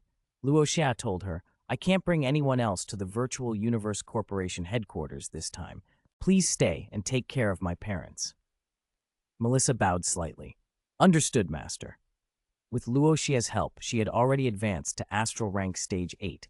He had left her secret techniques and the core methods from teacher Hu Yambo. She promised to cultivate well and to contact him through the virtual universe if she had questions. On September 18, 2071, Luo Xia and Luo Feng boarded a cosmic ship bound for Bailan's star. 12 days later, an ancient, black, sword-shaped spaceship slowly descended from the sky. "We're leaving," Luo Feng said, turning to Daifan, a universe-rank Stage 9 guardian they had purchased to protect Earth. "While we're gone, please protect my family." "Yes, Master," Defan replied with a formal bow, watching them approach the ancient ship. It was roughly 600 meters long, about 100 meters wide and 100 meters thick, its form like a battle sword, entirely dark. The craft radiated an ancient, timeless aura. Snow fell as they walked up to it. "Guyan Stone Mother," Babata blurted. "An F-grade ship forged from Guyan Stone Mother." The hatch opened. A group of people stepped out, led by an older man in black battle armor who looked human. He had a hooked nose, lean build, aged features, and an ice and snow mark between his brows. Just by standing there, he subtly commanded the space around him. Luo Xia and Luo Feng recognized the bearing of a world lord, whose authority the origin law acknowledged. "Shawu greets your highnesses," the man said, bowing slightly. The domain lords and universe-ranked figures behind him saluted as well. Luo Xia and Luo Feng blinked. "Your Highness?" Luo Xia asked. Shawu smiled. "There are many things your highnesses do not know yet. Allow me to explain. I am Shawu, a world lord from the Doomsday mystical region in the company's core layer." The brothers exchanged surprised looks. The company had sent a world lord from the core? Shawu continued. Core members were rare, and there were generally 3 ways to become one. Rank among the top 1,000 in the genius battle, be an exceptional internal elite cultivated by the company, or be one of the very few world lords recruited for their own excellence. Most world lords have little hope of breaking through to Undying, and some never gain origin law recognition, Shawu explained. The company values only true elites. He looked at them respectfully. Members of the Doomsday mystical region, when encountering those from a higher region whose strength is below Undying, address them as Your Highness. Your Highness Luo Xia has entered the primitive mystical region, the highest tier. Your Highness Luo Feng has entered the highest beginning mystical region, also above the Doomsday tier. Naturally, we must address you both as Your Highnesses. Luo Xia and Luo Feng nodded. Shawu then invited them to the virtual universe, offering to take them directly to the corporation's virtual headquarters. Babata added that she and Atuka had just obtained permission. When they entered the virtual universe, they could teleport straight into headquarters. Guided by maids, the brothers entered private cabins. With Babata's and Atuka's help, they slipped their consciousness into the virtual universe. They first appeared in the villa on Black Dragon Mountain Island, and then, with the program activated, were instantly teleported to the plane containing the Virtual Universe Corporation's headquarters. They materialized on a street on a colossal floating mountain peak shrouded in clouds, Yuxiang Mountain. It was enormous. Just sensing it told them its diameter exceeded that of many living planets. Shawu hurried over. Your Highnesses, he greeted. This plane space is where our Virtual Universe Corporation's headquarters is located, Shawu explained. It's even busier here than the actual headquarters. Important figures don't always stay at the base. Luo Xia asked for the mountain's name. This is Yuxiang Mountain, Shawu said. Its diameter is about 89,000 kilometers. Luo Feng whistled. That big? Of course, Shawu smiled. It's divided into 5 zones. Primitive Zone, Highest Beginning Zone, Heaven and Earth Zone, Doomsday Zone, and the Public Zone. Each zone covers roughly the same area. The Primitive Zone's population doesn't exceed 120 people. The Highest Beginning Zone has over 1,000 people. Heaven and Earth holds over 10,000. The Doomsday Zone contains the most, tens of millions. He added an important restriction. Members of one mystical region zone cannot enter another region's zone. Everyone can enter the Public Zone, though. So if I want to see my brother here, Luo Xia said, we can only meet in the Public Zone. Yes, Your Highness, Shawu confirmed. The brothers took in the scale and implied prestige of the place. They were stepping into a far larger game than Earth had ever known. and the responsibility of being among those few who might change its fate weighed on them both. Chapter 182. Arrived at the original universe. Time flew. 1 month after another passed as Luo Xia and Luo Feng continued cultivating on the spaceship. In the primitive zone, manor number 113, on the cultivation lawn, Luo Xia sat cross-legged in loose robes, his face calm. He replayed every fight from the genius battle in his mind. Each replay sharpened his mastery of the secret techniques he had already formed. As Babada had said, most of the techniques he invented were already usable, and they would only grow stronger as he broke through his realms. Why? Because original laws were like the fundamental mathematical truths of the universe. Secret techniques were the formulas that channeled those truths. Once you acknowledged an original law, using better formulas let you tap deeper into its power. Luo Xia had secured the wind and gold origin laws recognition. He was now concentrating on space and time laws. He'd stopped forcing thunder law, comprehension consumed too much energy, and even with his extraordinary ability, his reserves were limited. In the original timeline, Bolin had stalled by pursuing the wrong path and was later surpassed by Luo Feng. Luo Xia wasn't going to repeat that mistake. Now that he'd reached the threshold of time law, he had to choose where to invest his energy. A year passed. Luo Xia finally succeeded in cultivating the demonic killer race clone conceived inside his golden horned beast clone. Inside the golden horned beast clone's inner world, a golden continent 800 kilometers across, a black crystal core with 10,081 facets had formed. When the core crystallized, a surge of energy poured through it and then condensed into a figure that looked like Luo Xia. Such strong spatial fluctuations. As soon as Luo Xia's consciousness descended into the demonic killer race clone, he felt intense spatial ripples, even stronger than when he usually studied space law. No wonder space law favors this clone. Its spatial talent is immense. His extraordinary comprehension ability immediately put to work. The clone's spatial talent accelerated his understanding of space law. What used to take him a day was now 10 times more efficient. He smiled. I can start cultivating the third layer of absolute space. Absolute space had 3 layers. The first, arc light, allowed 2 illusory images to be left in space. The second, myriad changes, let one leave thousands. The third, teleportation, enabled instantaneous transmigration of the physical body. Absolute space had originally been intended only for the golden horned beast, but Luo Xia had optimized it with his comprehension ability so humans and other forms could cultivate it too. As he practiced it, his grasp of space law deepened. 2 more years slipped by. Now in the spaceship's main hall, Luo Xia and Luo Feng sat neatly dressed on a sofa. World Lord Sha Wu stood before them in respectful silence. Luo Xia, Your Highness, Luo Feng, Your Highness, Sha Wu said. We are about to arrive at the company headquarters. They nodded. The ship's intelligent voice announced, initiating universe transmigration, entering the primal universe. 10, 9, 8, 3, 2, 1. The ship shuddered once and then smoothed out. Luo Feng spoke calmly. Activate 100% external view simulation.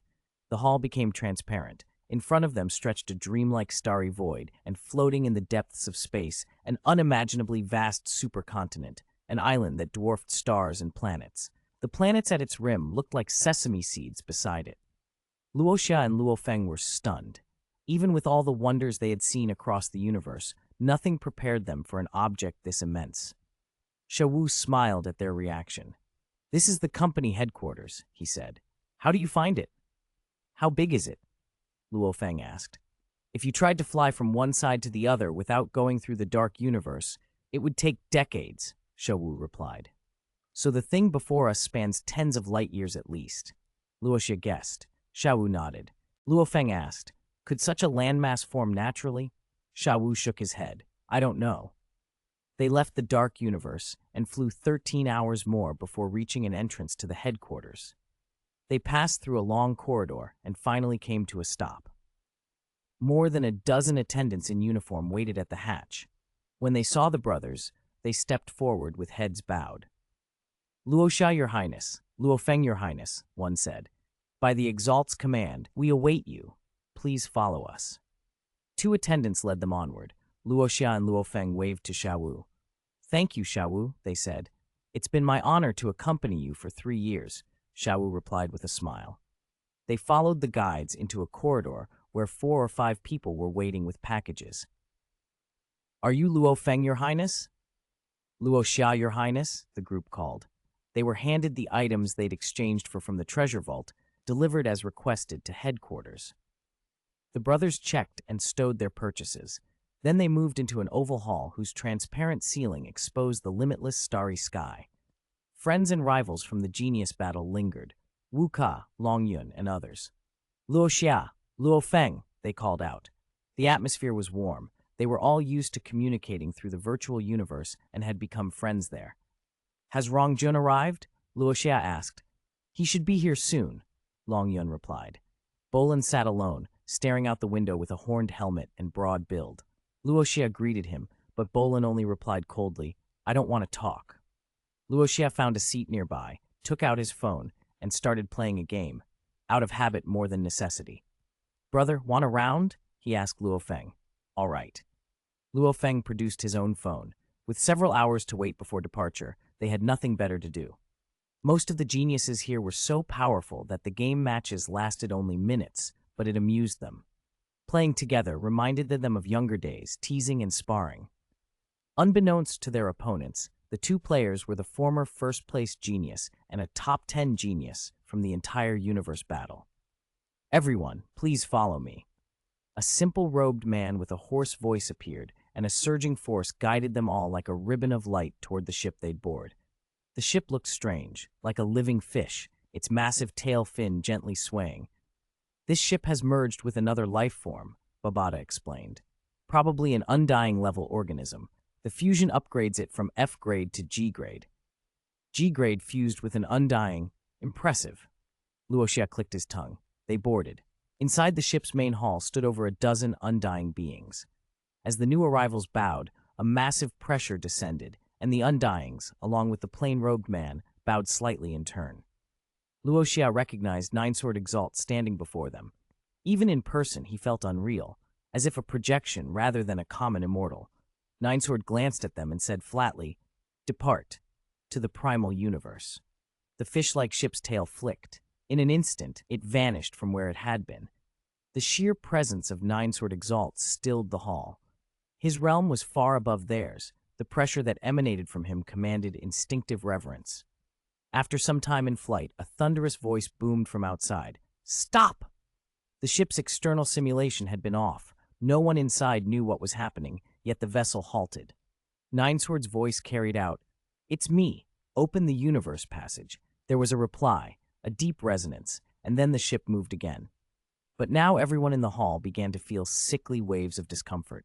I feel awful. Some staggered. What's happening? Others said. Luo Xia's sensation was different. He didn't get nauseous. Instead, he felt a peculiar déjà vu, as if everything he was doing had been done before. It was a strange, layered feeling. Ninesword explained, We are in the passage between the primal universe and the original universe. Time flow rates differ on either side, and the passage's time is chaotic. That's causing your discomfort. Luo Xia sat cross-legged without hesitation. A faint, dreamlike radiance unfurled from him like tendrils. The essence of time law filled the air. Ninesword's eyes flickered with surprise. Here was the genius who had cleared the 7 trial towers. While others suffered from the chaotic time flow, he was turning it into an opportunity to deepen his comprehension of time law. The others watched in disbelief. Bolin's cold eyes surveyed Luo Xia with a complex expression. After 5 or 6 minutes, the unease faded. Many geniuses lay pale on the floor, wiping tears that had flowed in the confusion. When they recovered, they stood up, embarrassed but expressionless. Luo Xia opened his eyes, the hazy radiance dissipating. Wu Ka gaped. Damn! I'm so envious, he blurted. We were all dizzy from the time chaos, and you managed to advance your time law comprehension. Your talent is unreal. The others nodded, astonished. No one had seen someone utilize such an adverse environment to gain like that. Luo Xia smiled modestly. A small gain, he said. Ninesword Exalt barely glanced at him, then announced, We have now entered the primal universe. Primal universe? We're already in the primal universe? Their attention finally shifted away from Luo Xia and on to the next phase of their journey. Chapter 184, the essence of time. The city lord's mansion sprawled across a massive compound, each building taking up acres of space. Following the black-robed messenger's directions, Luo Xia and the others entered through the leftmost gate and found themselves in a long corridor. Tall bronze doors lined both sides, each inscribed with ancient characters. Luo Xia recognized the names of the Chaos tablets etched on the doors. Before each door stood an elderly man with a kind face, all of them identical in appearance, their sameness uncanny if one stared too long. Quickly locating the bronze door labeled Universe Chaos tablet, Luo Xia and Bolin stepped forward. "You may call me Lord Condeli," the kind-faced old man said amiably. Of all the competitors in this genius battle, only two had chosen the Universe Chaos tablet. Luo Xia and Bolin bowed respectfully. "Lord Condeli, you're Luo Xia and Bolin then," Condeli said with a smile. "First place and second place of the competition, yet you both chose the Universe Chaos tablet. You must be confident in your comprehension." "Good. The cultivation chamber for this tablet is vacant. You can enter right away." After a brief pause, the old man opened the bronze door. The metal groaned as Chao's chi billowed outward. Luo Xia and Bolin exchanged looks and stepped into the chamber. Inside the secret room, the space was immense. Chaos chi swirled everywhere, a presence that calmed body and mind. A short walk brought them before a giant stone stela. Standing at over 100 meters tall, the tablet bore 9 deep engravings. The images were strange and profound, as if they traced a universe's birth. Luo Xia sat cross-legged and began to cultivate. The lowest engraving contained only a single point, a most basic particle, like the singularity that precedes creation. The first picture looks simple, but it points to the essence of the universe, Luo Xia thought as his comprehension ability flared. He slipped instantly into the image, probing for the truth beneath it. Bolin beside him did the same. Neither disturbed the other. The Universe Chaos tablet fused the Tao of space and time. It was widely regarded as the hardest of the 52 Chaos tablets. Even the giant axe tablet paled in comparison. In the original tale, Bolin's choice of this tablet cost him. His natural talent lay in space law, and dividing his effort between time and space held him back. Luo Xia had no such limitation.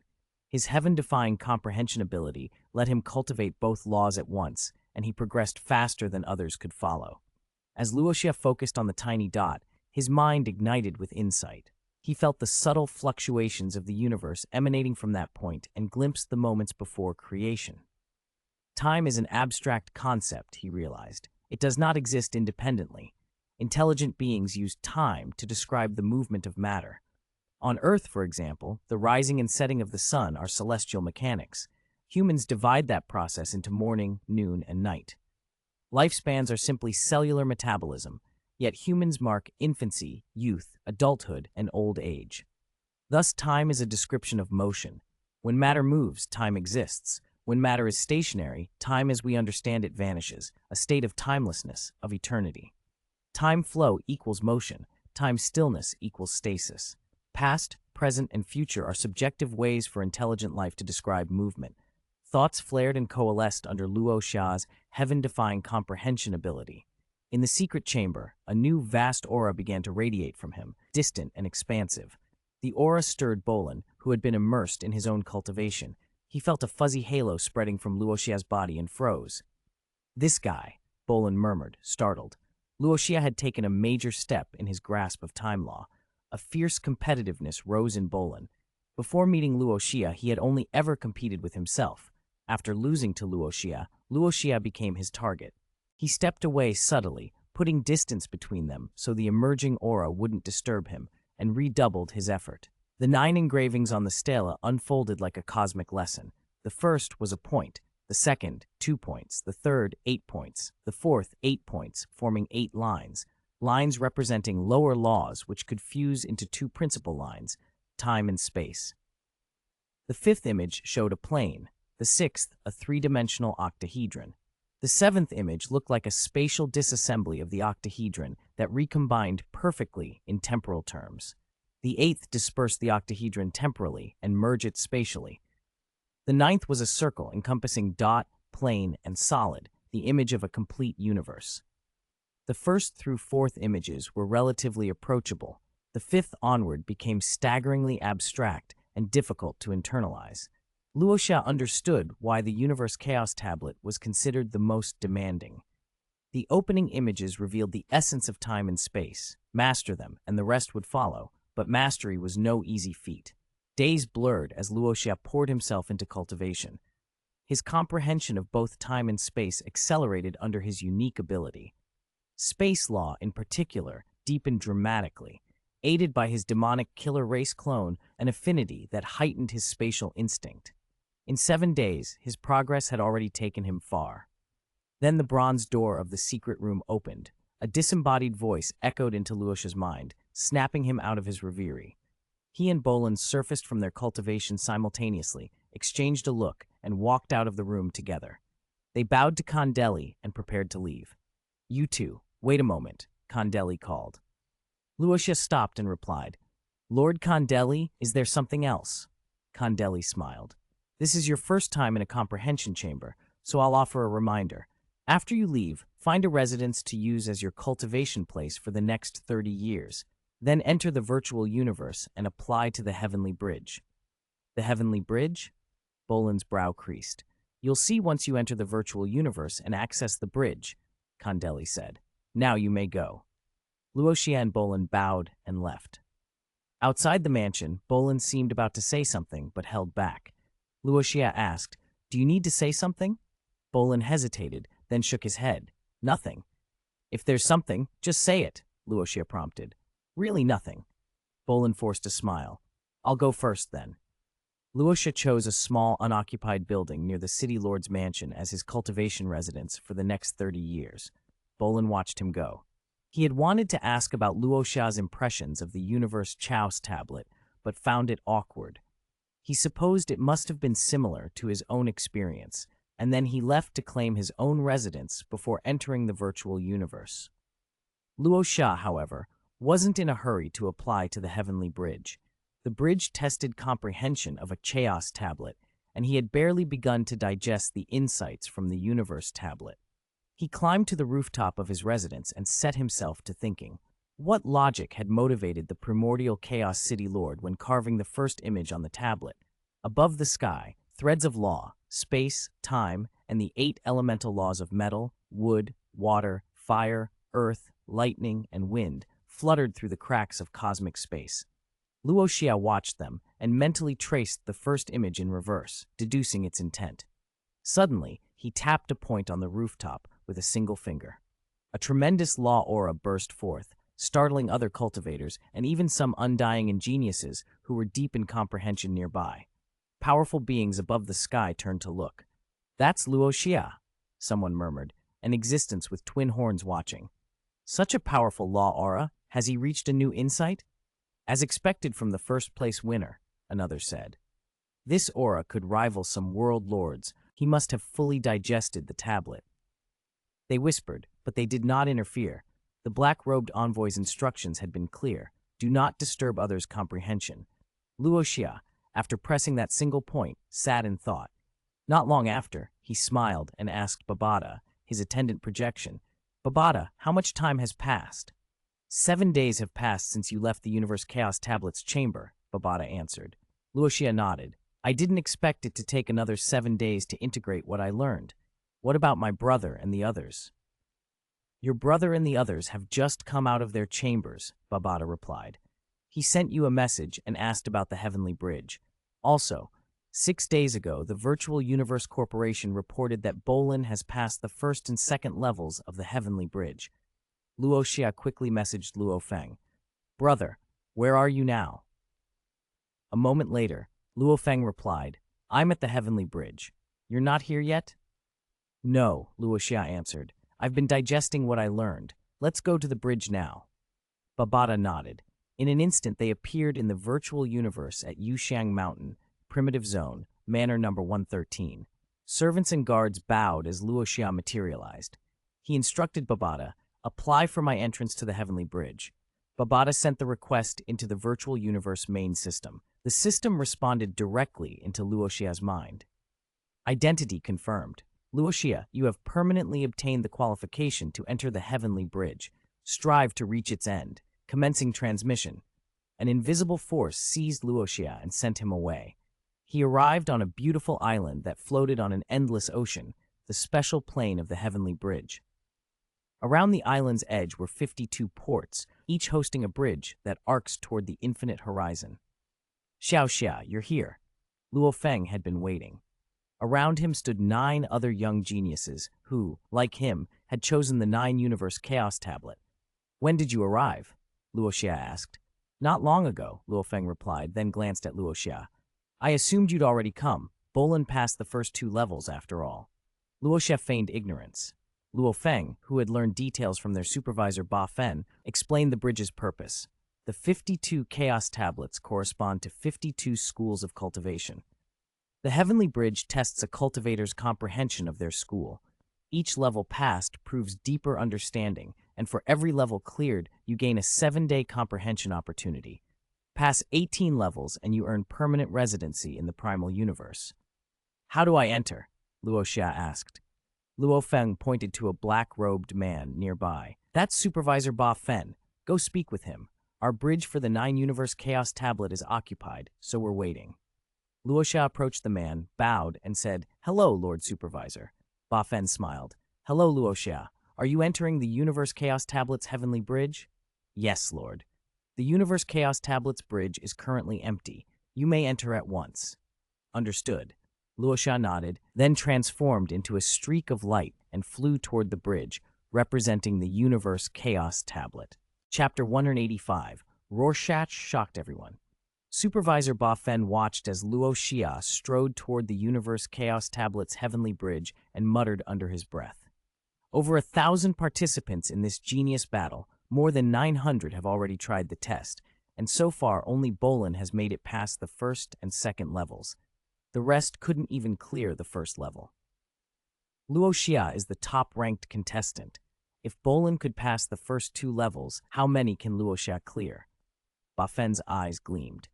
He had seen a lot in his years supervising the Heavenly Bridge, but he couldn't hide his curiosity. Around him, the other geniuses waiting with Luo Feng whispered the same questions. Many of us have tried the Heavenly Bridge, but until now, only Bolin got through the first 2 levels. How far do you think Luo Xia will go? Considering what he did in the trial towers, clearing the first and second levels should be nothing to him. That much is obvious. The real question is, how high will he go? If I had to be conservative, I'd say the 3rd level. Why not the 4th? From what I've gathered, every 3 levels mark a new tier. The first 3 are still relatively easy. From the 4th onwards, the difficulty increases dramatically, possibly even harder than the trial tower. Is that true? I'll send you the details. But still, even clearing the 3rd level would put him above everyone else. Whether it's the 3rd or the 4th, he already blows the rest out of the water. Luo Feng listened to the whispers and watched Luo Xia's consciousness step onto the Heavenly Bridge. He, too, was eager to see how far Luo Xia could go. The Heavenly Bridge stretched to the horizon, an endless walkway shrouded in white mist with stormy seas raging below. The moment Luo Xia crossed the threshold, Babada's voice sounded in his mind. Luo Xia, the Virtual Universe Corporation just sent an email. What does it say? Luo Xia asked. It's about the points rewards, Babada replied. Clearing the first level grants 100 points, the second 200, the third 400. Each level doubles the previous. 4th is 800, 5th 1600, and so on. The Universe Heavenly Bridge has 30 levels, Babada continued, excitement in its tone. If you can clear them all, the rewards are enormous. The virtual universe's treasury contains treasures you can't buy anywhere else, only exchangeable for points. Babada added, and because you're a newcomer, there's a special rule. For young geniuses, if you clear the Heavenly Bridge while you're in Primordial Chaos City within 30 years, your points are multiplied by 10. So clearing the first level would be 1,000 points, Luo Xia said with a smile. He lifted the meteor sword and stepped forward. Then let's get to it. Meanwhile, in Primordial Chaos City, siblings from planet Augustus, Jiangmo and Qianshui, were discussing the Heavenly Bridge.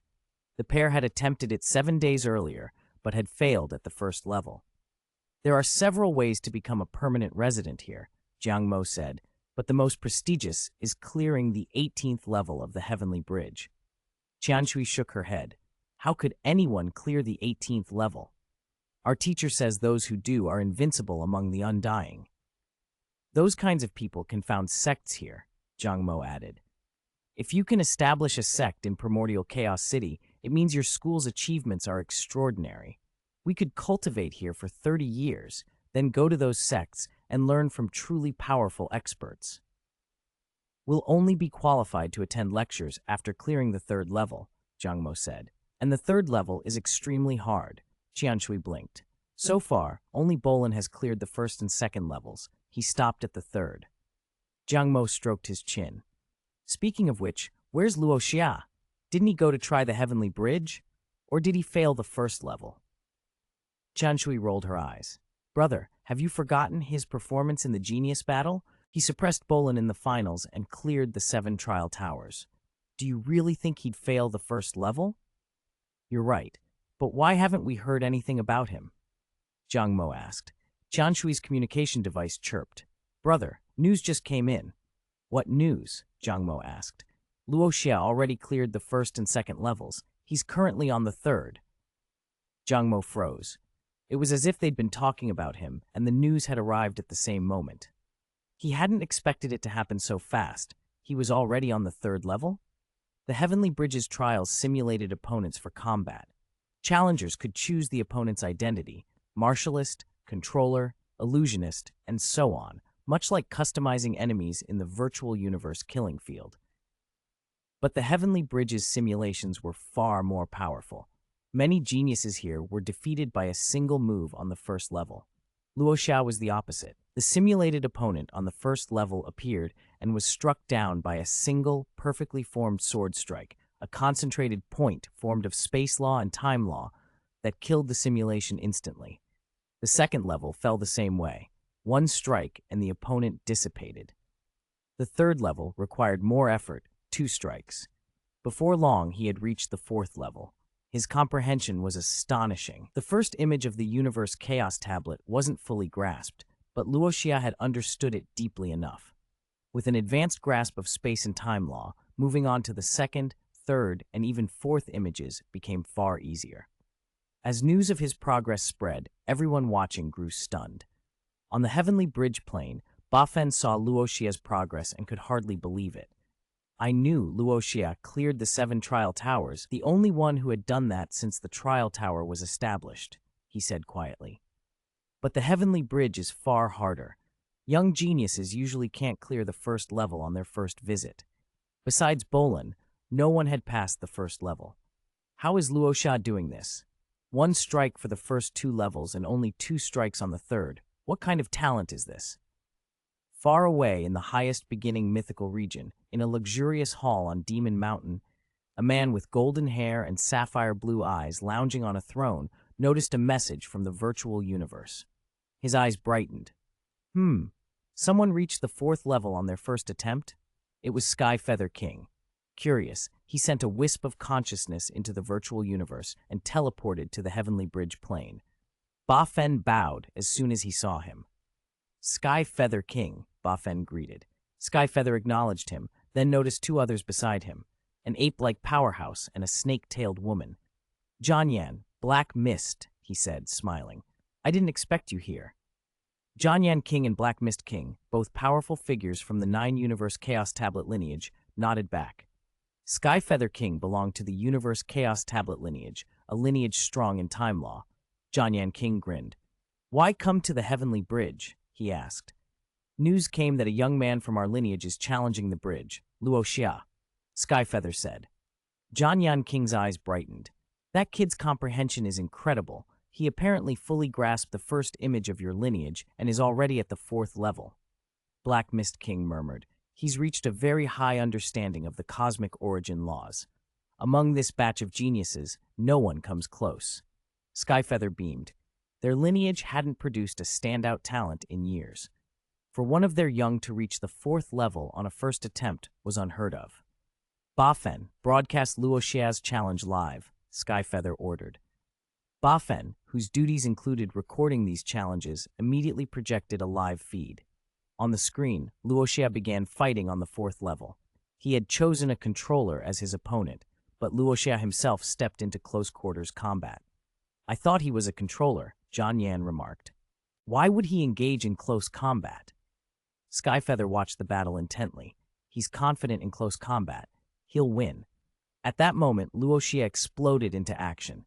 4 pinpoint sword strikes launched from his longsword, attacking from 4 directions at once. The simulated opponent was powerful, yet Luo Xia's strikes pierced through its head, and the simulation collapsed. He's already comprehended the first image of the Universe Chaos tablet, Skyfeather declared. Black Mist King looked astonished. As a newcomer, he should only have one chance to comprehend in 7 days, she said, and he managed to comprehend the first image, the hardest one, in that time. His comprehension ability is astonishing. Skyfeather turned to the others. Zhanyan Black Mist, should I go to the Primal Universe to give lectures now? Zhanyan chuckled. There are already few masters left in your lineage giving lectures here. Red Demon King, Quicksand King, and the City Lord's 9th disciple. But that one's an exalt. He doesn't have time. Skyfeather, are you thinking of taking Luo Xia as a disciple? Skyfeather nodded. Yes, I'm interested. Zhanyan laughed. If he hadn't chosen the Universe Chaos tablet, I'd try to take him as a disciple myself. His comprehension, envy-inducing. Try your luck. Disciples choose masters too. Skyfeather decided then and there to go. By the time they were speaking, Luo Xia had already reached the 5th level. The difficulty jumped significantly from the 4th. Luo Xia chose a controller again. Controllers in the Heavenly Bridge simulation were among the fiercest. Not only could they control psychic weapon attacks, their close combat was devastating. From the swirling storm, a mass of black liquid flew out and solidified into a masked figure wielding a meteor sword. Its eyes were cold. Battle! Begin! It intoned. The simulated controller split its meteor sword into 8 smaller blades. Each tiny blade was laced with law energy and attacked in seemingly impossible trajectories. There were only 8 blades, but their movements produced the illusion of thousands, strikes arriving from layered spaces and cascading through time. In Luo Xia's perception, he saw 8 origin points stretch into 8 deadly lines, forming a net meant to sever him from existence on spatial and temporal levels. Luo Xia's expression darkened. If he hadn't comprehended the Chaos Tablet already, this attack would have killed him. He gathered himself and shouted, "Break!" With the meteor sword he held, he executed a seemingly simple slash that severed the 8 lines slicing through the air. The masked figure was taken aback, surprise flashing across its features as it prepared another move. But Luo Xia had already closed the distance. His longsword surged with law energy and thrust forward. A thin, lethal line imbued with space and time law extended from the tip. In an instant, the blade pierced through the figure's head. The simulation disintegrated. 5th level. Passed! The announcement rang. Skyfeather, Zhanyan, and Black Mist stared at the screen. Even with lifetimes of experience, they'd never seen anything like this. He even cleared the 5th level. Someone breathed. His grasp of the 2nd and 3rd images must be deep. This is terrifying, Black Mist whispered. To have comprehended the 1st image in 7 days and already show signs of the 2nd and 3rd, Ninesword Exalt once claimed this child's comprehension might be the greatest among the human race. I was skeptical. Not anymore. I'm heading to the Primal Universe right away, Zhanyan declared. Bafen, still astonished, did what his duty required. He sent news of Luo Xia's 5th level victory to all the other genius contestants to spur healthy competition. The message reached Bolin, who had been meditating on the rooftop in Primordial Chaos City. Bolin froze when he read it. Luo Xia, passed 5 levels? He could hardly believe it. The Heavenly Bridge is far harder than the Trial Tower. Without sufficient comprehension of the Chaos Tablet's images, no one even reaches the 5th level. I can't even pass the 3rd. Yet he went to the 5th in one run. Bolin's face paled. He had expected that. Given 30 years in the Primal Universe, he could catch up to Luo Xia. Now Luo Xia had sprinted ahead by leaps, while Bolin felt he was moving step by step. The gulf between them seemed to widen impossibly. How could he ever catch up?